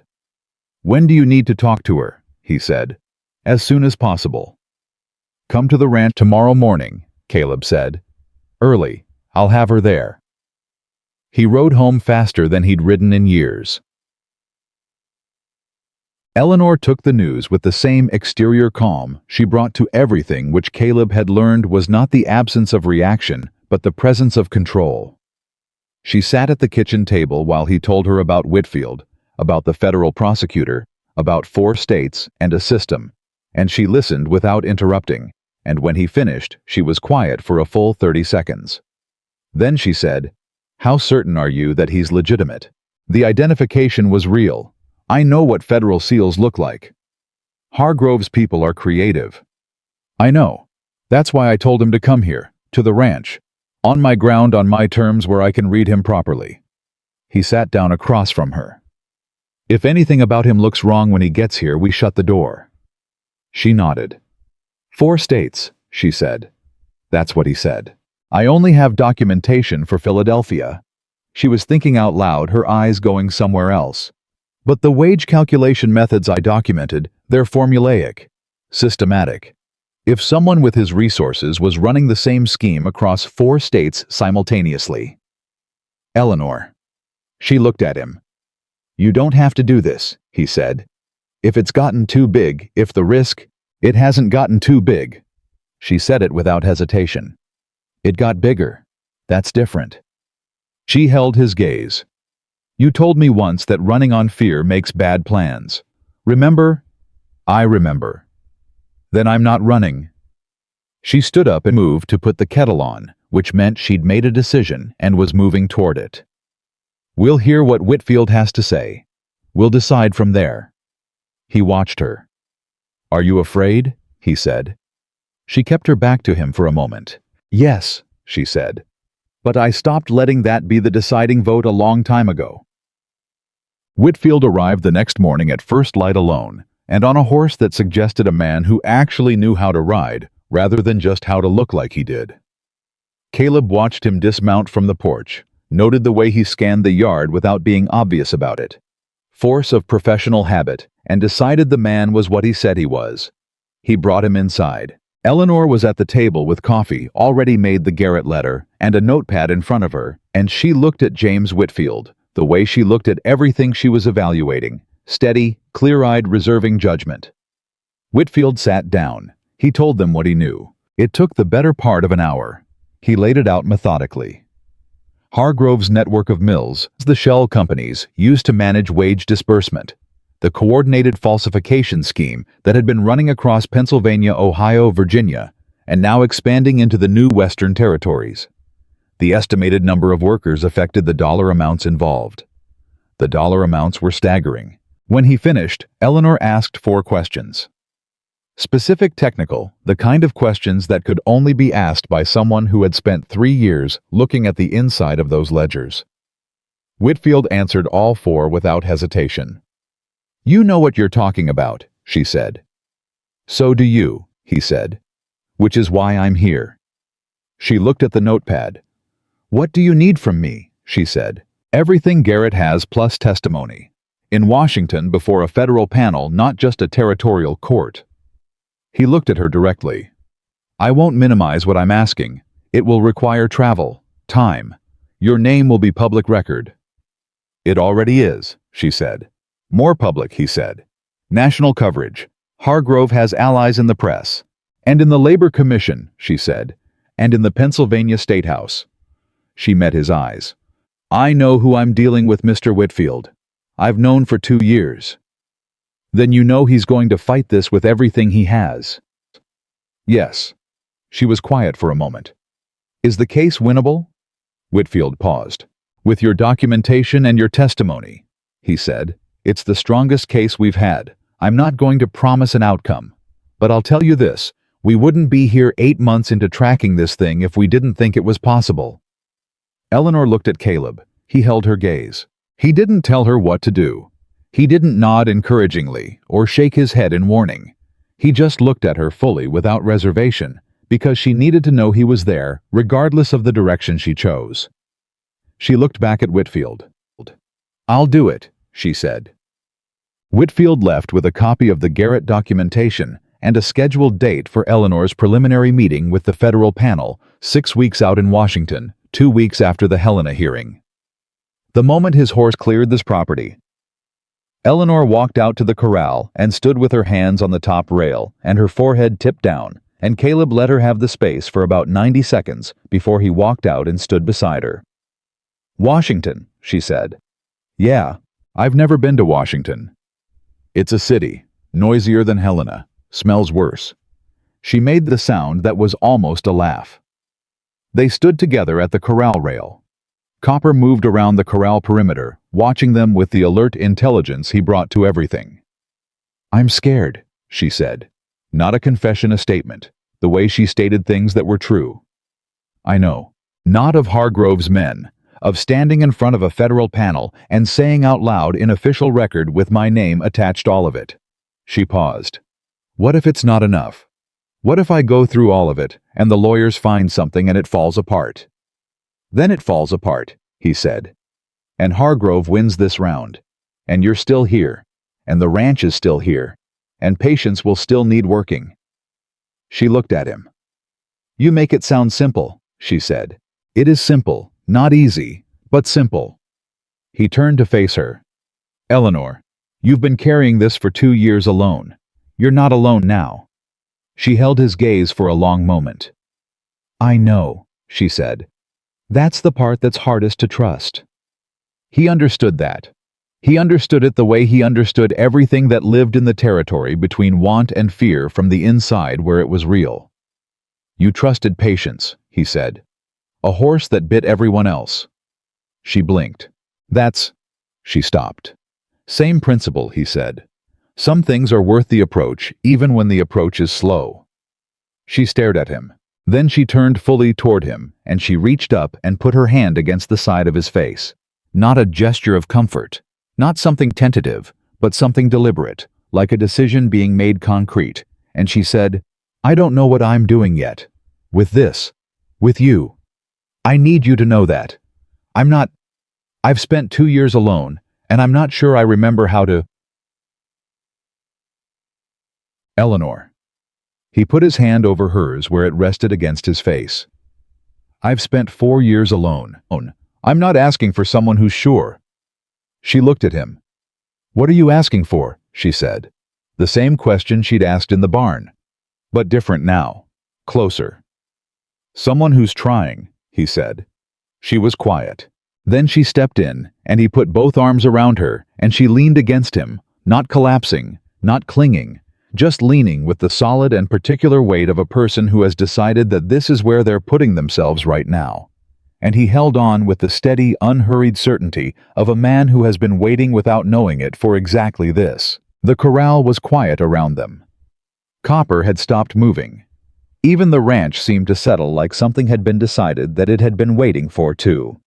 When she finally pulled back, she looked up at him with clear, calm eyes. "I need to write to my mother again," she said. "All right." "And I need to talk to Garrett about the Washington timeline." "All right." "And Copper needs another session this afternoon." "All right." He almost smiled. He didn't quite get there, but it was close. "Are you done?" "For now," she said. She stepped back and smoothed her jacket and walked toward the house with the purposeful stride she always had when she'd made up her mind about something. At the porch steps, she paused and looked back at him. "Caleb," she said. He waited. "Thank you," she said, "for being someone I could trust the approach with." He looked at her. He thought about Clara and the fence they'd built in the snow, and the years of silence after, and the morning. Eleanor Hayes had appeared on his road and refused to ask for rescue. "Thank you," he said, "for knocking." She held his gaze for one more moment. Then she went inside. He stood in the yard and looked at the mountain rising above his property, his ranch, his land, his life. And for the first time in 4 years, he looked at it and felt it looking back, like it had been waiting too. Like all of it had been waiting the whole long mountain summer for the life that was now beginning to find its proper shape. The 2 weeks before the Helena hearing were the busiest Caleb had seen on the ranch since the spring of '79, when a late blizzard had taken out his entire south fence line and he'd spent 14 days rebuilding it alone in mud up to his boot tops. This time, he wasn't alone. Eleanor worked from the kitchen table every morning before first light letters to Garrett, letters to Whitfield. A careful written account of every transaction she remembered that wasn't in the documents, names and dates and amounts reconstructed from a memory that turned out to be nearly photographic when it came to numbers. She wrote in a clear, steady hand that didn't waver even when the content of what she was writing clearly cost her something. Caleb brought her coffee and didn't interrupt. He understood by now that this was what she needed from him during those hours. Not commentary, not company, just presence. Someone in the room who knew what she was doing and didn't require her to explain it. He managed the ranch around her work schedule, which was a new way of thinking about his days, and one he adapted to without difficulty. Copper was coming along well. The gelding had decided cooperation was in his interest after all, which Eleanor had predicted with the calm accuracy she brought to reading animals and people alike. Patience had settled into a working rhythm that made her genuinely useful on the property lines. Henry Birch came by twice a week now, not because Caleb had asked him to, but because he'd apparently decided the Wilder Ranch had become interesting enough to warrant regular visits, and he and Eleanor had developed a friendship based primarily on trading observations about horse behavior and arguing cheerfully about the correct way to stake tomatoes. Harlow Creek was changing too. Slowly, the way small towns changed. Not all at once, not with any announcement, but in the accumulation of small things. Roy Decker's wife, a woman named Frances, who had the direct manner of someone who had stopped caring what other people thought. Sometime around her 40th birthday, came by one afternoon with a jar of her apple butter, and stayed for 2 hours, talking to Eleanor about the valley's water rights situation, which turned out to be something Eleanor had opinions about, because she'd been reading the territorial land records that Caleb kept in a box under the stairs. Vernon Cole said something pointed about Eleanor at the feed store on a Wednesday. Caleb heard about it from Birch on Thursday. On Friday, Frances Decker walked into Cole's store and said something back to him that Birch reported only as considerable, and that resulted in Cole not saying anything pointed about Eleanor for the remainder of the season. Eleanor heard about that too eventually. "I should thank her," she said. "She'd say she did it for herself," Caleb said. "Frances doesn't do things for other people. She does them because they're right." "That's the best reason," Eleanor said. He looked at her. "Yeah," he said. "It is." The morning they left for Helena the second time, it felt different from the first. The first time they'd ridden out carrying urgency and documents and the specific tension of people who don't know what they're riding toward. This time they knew the road knew. Helena knew Garrett knew what the hearing required. The urgency was still there. It was a federal hearing. Eleanor was the primary witness. The stakes had not diminished, but it sat differently. Like something they were carrying together rather than something chasing them. Eleanor rode Patience this time instead of Copper, and the mare moved with the easy confidence of a horse that had been well trained and knew it. Caleb watched Eleanor's seat in the saddle, the way she'd integrated everything she knew about horses into something that looked effortless, and he thought about the woman who'd been working a wheel with a wrench that didn't fit on the road below his property 3 months ago. Same woman. Profoundly different in ways that were hard to articulate, but impossible to miss. She'd grown into the mountain the way people grew into places that suited them.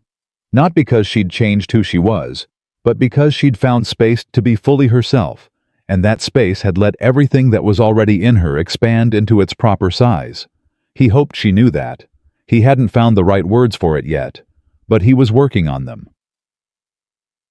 Samuel Garrett met them at his office on the afternoon they arrived. He looked more tense than Caleb remembered, not frightened, but operating with the focused compression of a man who had spent the past 6 weeks building something he couldn't afford to have fall apart. "Hargrove's legal team has filed 3 separate motions in the past 2 weeks," Garrett said, spreading papers across his desk. 2 were denied. 1 is still pending. They're arguing that the documentation was obtained through breach of fiduciary duty, which is a reach, but it's the kind of reach that sometimes lands. "What does it mean if it lands?" Eleanor said. "It means the copies could be challenged as admissible evidence." He looked at her. "Which would make your oral testimony the primary record." "Then my oral testimony needs to be unimpeachable," she said. "That's why we're spending tomorrow preparing it." He looked at the stack of papers. "Whitfield will be here. He wants to walk through the cross-examination questions Hargrove's lawyers are likely to raise." "What are they likely to raise?" Caleb said. Garrett looked at him. "Her motive, her credibility, her departure from Philadelphia." He paused. "They'll argue she had personal grievances. that she was dismissed for cause and fabricated the documentation out of retaliation. Eleanor said, "That's not true." "I know that," Garrett said. "A courtroom doesn't know that until we prove it." He looked at her steadily. "They will try to make you angry, Miss Hayes. They will say things about your competence and your character and your history that are designed specifically to make you react in ways that look unreliable. You need to be ready for that." She held his gaze. "I've been ready for that for 2 years," she said. The preparation sessions with Whitfield were the hardest thing Eleanor had done since she'd made the copies and walked out of Hargrove's office in Philadelphia, with her heart hammering and her face completely neutral. Whitfield played the opposing lawyer with a precision that was clearly professional. He didn't enjoy it, but he was good at it, and good meant thorough, and thorough meant painful. He called her a disgruntled employee. He suggested the figures were altered. He questioned the chain of custody on documentation she'd carried across 3 states in a canvas bag. He implied with the particular careful language of a skilled attorney that a woman who had fled her home city under pressure had reasons to construct a narrative that painted her departure as heroic. Eleanor answered every question. She answered them the way she answered everything directly, specifically without elaboration that could be twisted, without emotion that could be characterized as instability. She gave him dates and amounts and names, and when he challenged a specific figure, she pulled it from memory with the accuracy of someone who had looked at those numbers so many times they were part of her mental furniture. Caleb sat in the corner of Garrett's office for all 3 days of preparation and did not say a word. On the 3rd afternoon, Whitfield sat back and put his pen down. "All right," he said. "I believe you're ready." "I've been ready," Eleanor said for the 2nd time. "You have," he agreed. "But now I believe it in a courtroom sense, which is the one that matters next week." Garrett looked at Caleb. Caleb gave him a single nod. That evening, Eleanor was quiet at supper in a way that was different from her usual quiet. This was the quiet of someone who had spent 3 days being attacked in controlled conditions and was still processing the impact. "You did well," Caleb said. "I lost my composure once," she said. "On the 2nd day, when he implied I'd had a personal relationship with one of the workers to explain my sympathy toward them. You recovered it in about 4 seconds. 3 seconds too slow. Eleanor." He set down his fork. "You sat across from a federal prosecutor pretending to be your worst enemy for 3 days, and you held your ground on every single substantive question. 3 seconds of anger at a slur against your character is not a weakness. It's evidence you're human." She looked at him. "They'll use it," she said. "Let them." He held her gaze. "You know what you did and why you did it. No amount of courtroom language changes the numbers in those ledgers." She was quiet for a moment. "I keep thinking about Bertram Holt," she said. "He's going to testify too. Whitfield said they found 3 other workers willing to come forward." She looked at the table. "People with families, children. They're doing this because I did it first." "Yes," he said. "That's a lot to carry." "You've been carrying it for 2 years," he said. "The difference now is, it's going somewhere." She looked at him across the table. "I'm glad you're here," she said, simply directly without ornament. The way she said things, she meant all the way through. He held her gaze. "There's nowhere else I'd be," he said. The hearing lasted 2 days. Judge Pierce's courtroom was a formal room with high ceilings and the particular weight of institutional authority that Caleb had always found slightly oppressive, and Eleanor seemed to find organizing like it gave the proceedings a shape that matched the seriousness of what was at stake. Hargrove's legal team was 3 men, all expensive, all from Philadelphia, all carrying the specific confidence of people who had won before in rooms like this one. Eleanor sat at Garrett's table in a dark dress she'd bought in Helena the day before practical, unadorned chosen, because it communicated seriousness without performing femininity, which was the balance Garrett had advised, and which Eleanor had understood immediately. Hargrove himself was not present. That Whitfield had told them was deliberate. Powerful men in fraud cases stayed away from preliminary hearings to preserve the fiction that the matter was administrative rather than personal. Caleb sat in the public gallery. He watched Eleanor testify. She was on the stand for 4 hours across the 2 days. Garrett took her through the documentation, first building the foundation, establishing her qualifications, letting her voice and her precision do what they always did to people who actually listened to her, convince them that she knew exactly what she was talking about. Then, Hargrove's lead lawyer, a man named Forsyth with silver hair and a manner like polished stone, stood up. He went at her for 90 minutes. He used every technique Whitfield had prepared her for, and two that he hadn't. He circled back to questions she'd already answered and reframed them.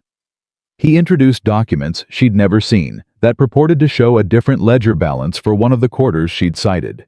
And for 30 seconds, that felt to Caleb in the gallery like 30 minutes. Eleanor was quiet. The courtroom was very still. Then Eleanor said, "May I see that document?" Forsyth handed it over with the smooth confidence of a man who had just played a winning card. Eleanor read it. Her face showed nothing. Her hands held the paper with absolute steadiness. "This document shows the disbursement total for the third quarter of 1880 as $4,216, she said. "That's correct," Forsyth said. "The payroll I documented for the same quarter shows $3,840 reaching workers." She looked up at him. "The difference is $376. "Correct," he said again. "Which suggests your figures were—" "That difference," Eleanor said, "is accounted for on page 7 of the document you just handed me, under the column heading, Administrative Processing Fees. Those fees were not disclosed to workers as deductions. They were not listed in the employment contracts." She set the paper on the table in front of her. "This document doesn't contradict my testimony, Mr. Forsyth. It corroborates it." Silence. Forsyth looked at the document. He had not, Caleb realized, actually read page 7. Judge Pierce leaned forward. "Mr. Forsyth," Pierce said with the particular dryness of a man who has seen this before and is not impressed. "Do you wish to continue this line of questioning?" A pause. "No, Your Honor," Forsyth said. He sat down. In the gallery, Henry Birch, who had ridden 4 hours to be present because he'd decided this mattered, leaned toward Caleb and said under his breath, "Lord Almighty." Caleb said nothing, but something in his chest that had been wound tight for 2 full days loosened by 1 full turn. Judge Pierce issued his preliminary ruling on the 3rd morning. He found sufficient cause to proceed to full federal trial. He accepted all of Eleanor's documentation into the federal record. He declined Hargrove's pending motion on admissibility. He scheduled the full trial for the spring term in Philadelphia Federal Court with Eleanor Hayes listed as primary witness for the prosecution, and then, in the last paragraph of his ruling, in the measured language of a federal judge who chose his words with the precision of a man who understood they would be read for years.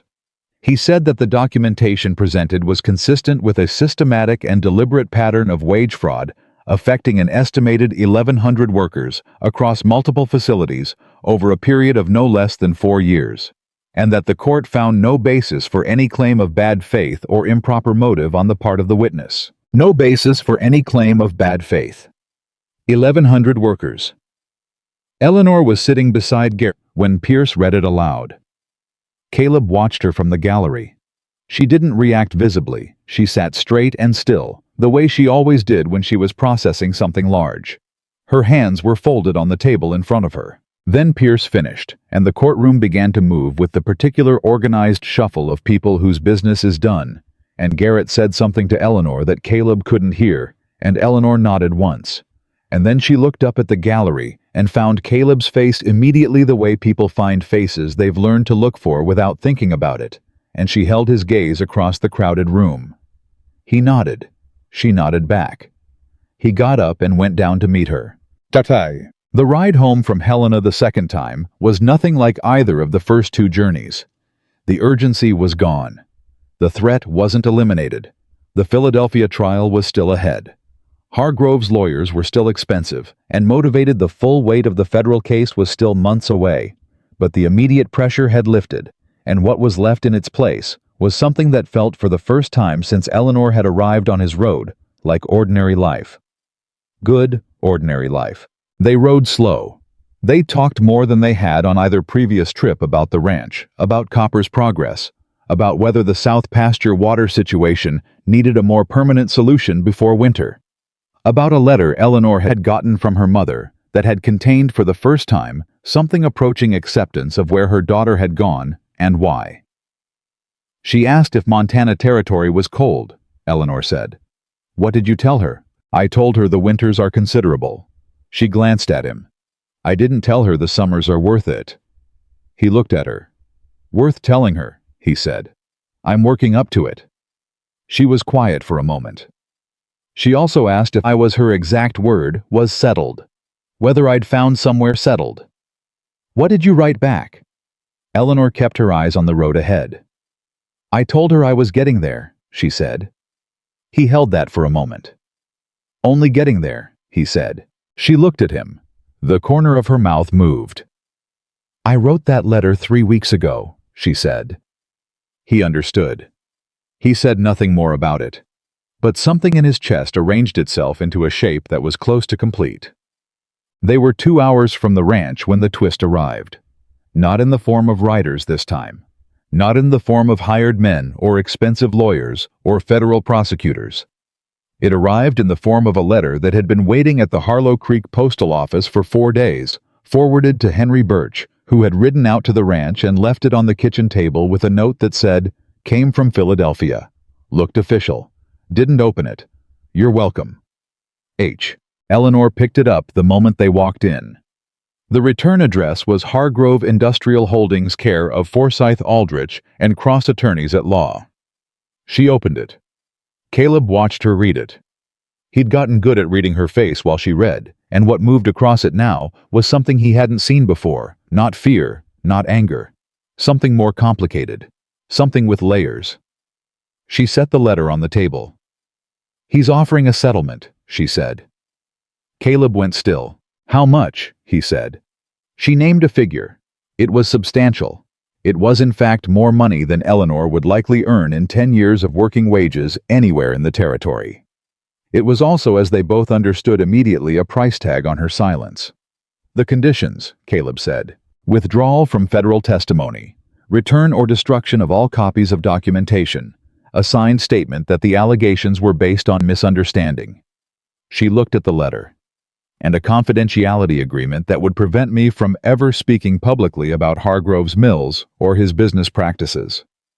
The kitchen was very quiet. That's not a settlement, Caleb said. That's a purchase. Yes, she said. He looked at her. Eleanor, he said carefully. That's a significant amount of money. That's land. That's the thing you told me you wanted. She looked at him sharply. I know what it is, she said. I'm not telling you to take it, he said. I'm making sure you know what you're looking at. She picked the letter back up and looked at it for a long moment. 1,100 workers, she said. Yes. Bertram Holt, his wife, his children. She put the letter down. The 3 workers Whitfield found who are willing to testify. She looked at Caleb. If I take this, the case doesn't just weaken, it collapses. I'm the primary witness. Without me, without the documentation.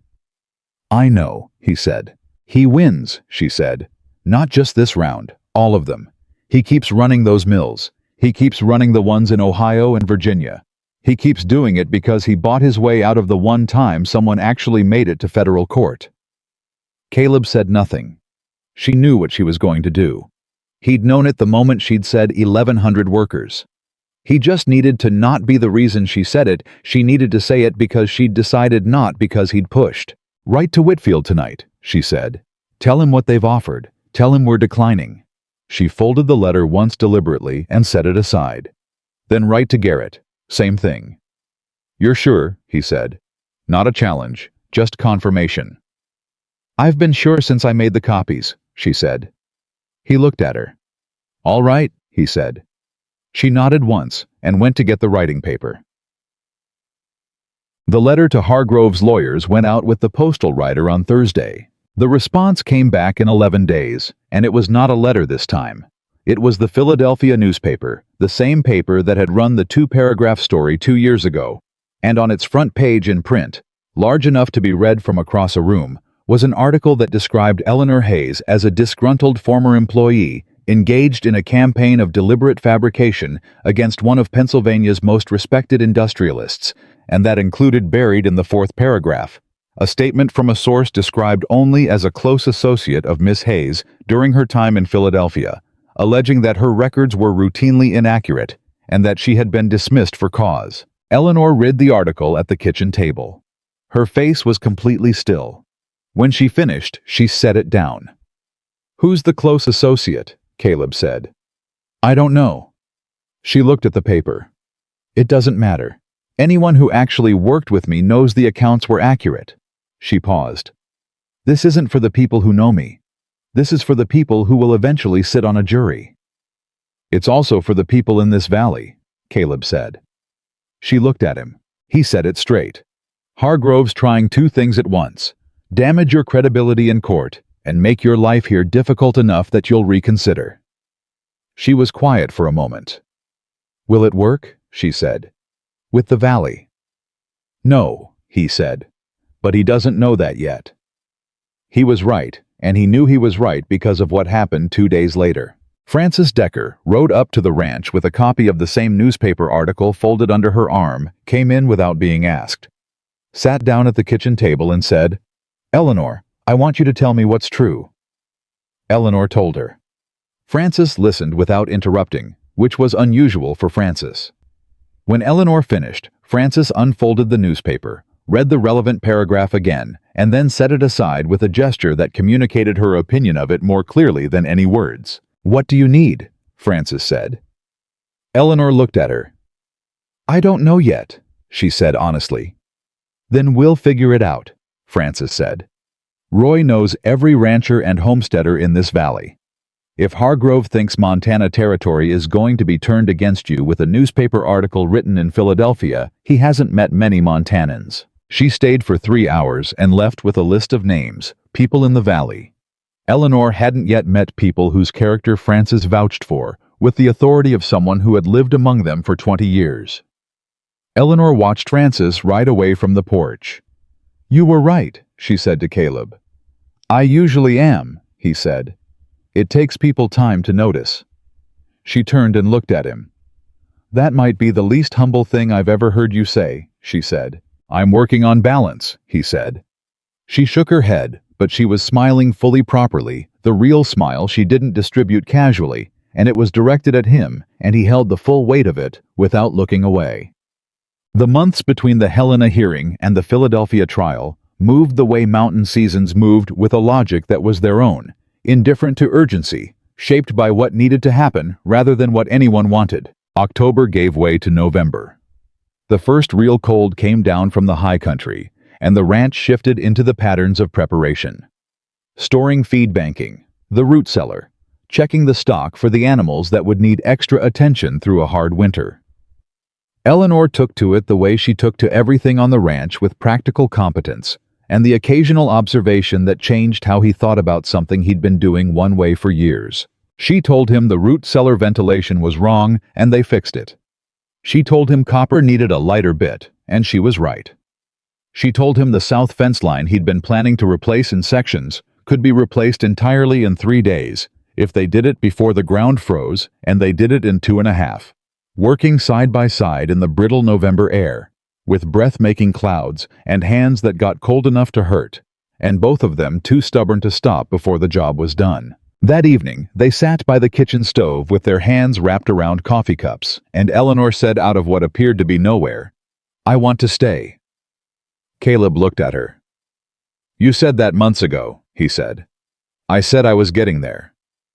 She looked at him steadily. "I'm there." He held her gaze. "Then stay," he said. "I'm going to Philadelphia in the spring," she said. "The trial. That could go on for—" Eleanor. "Months. It could take—" Eleanor. He said it the same way he'd said it the very first time she'd tried to argue herself into leaving quiet, direct, finished with the debate.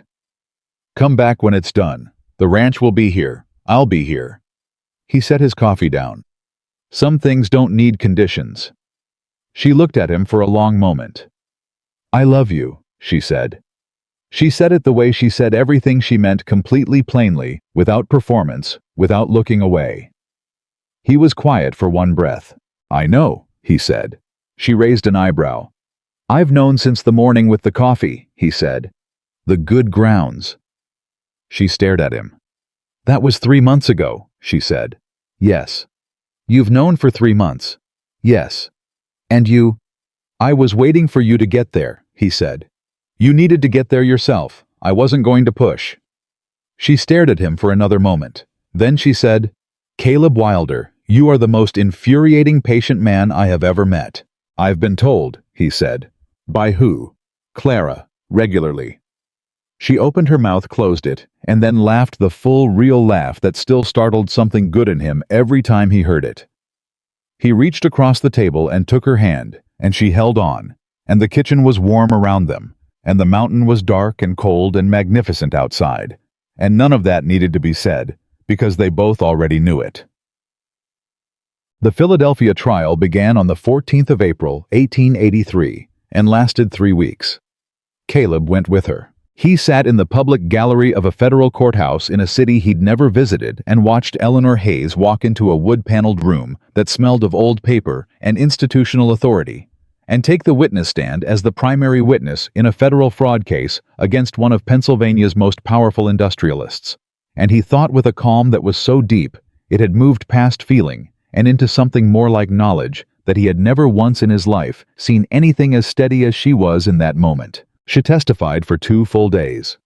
Forsyth came at her again with everything he had.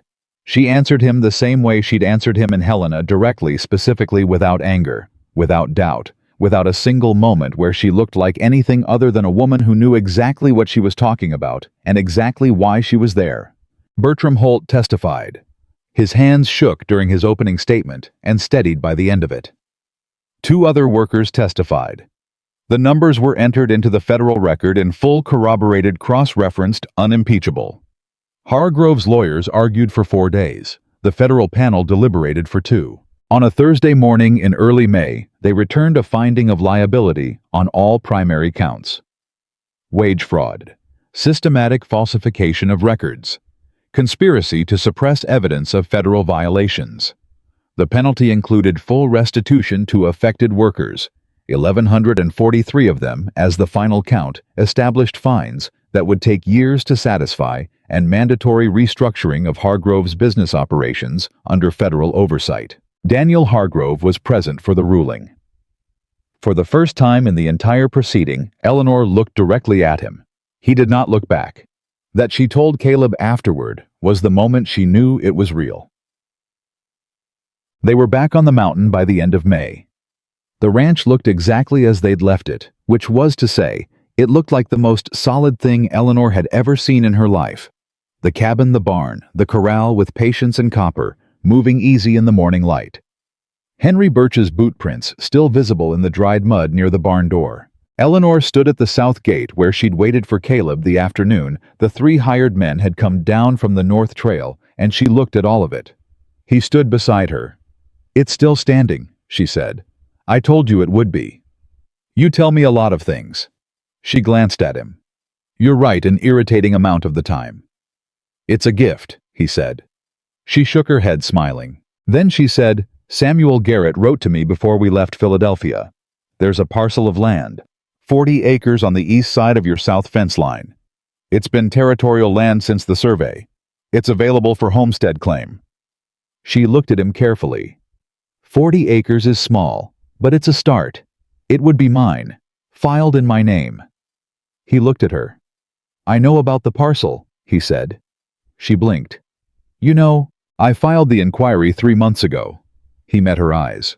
"I was waiting to see if you wanted it." She stared at him. "You filed, you did that and didn't tell me." "It wasn't mine to tell. It's your land." He paused.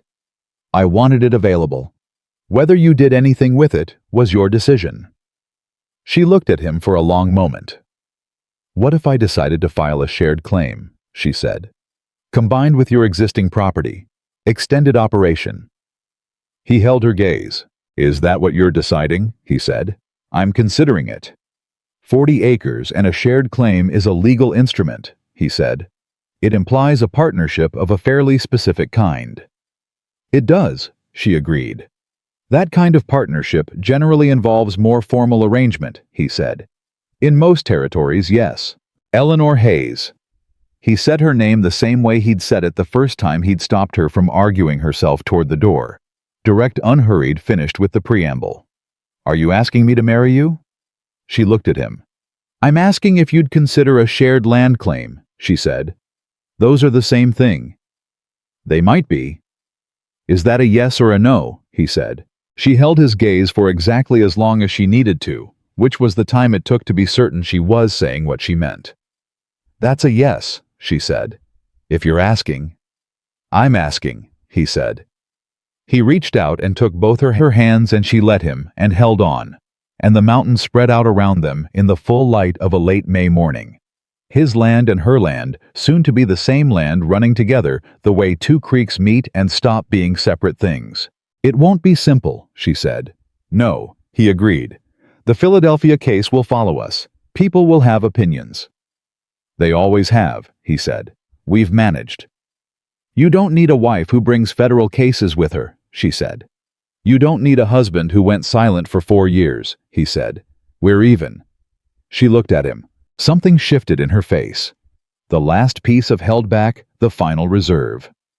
The thing she'd been protecting all her life, because she'd learned early that the only safe way to live was to need as little as possible from the world outside yourself.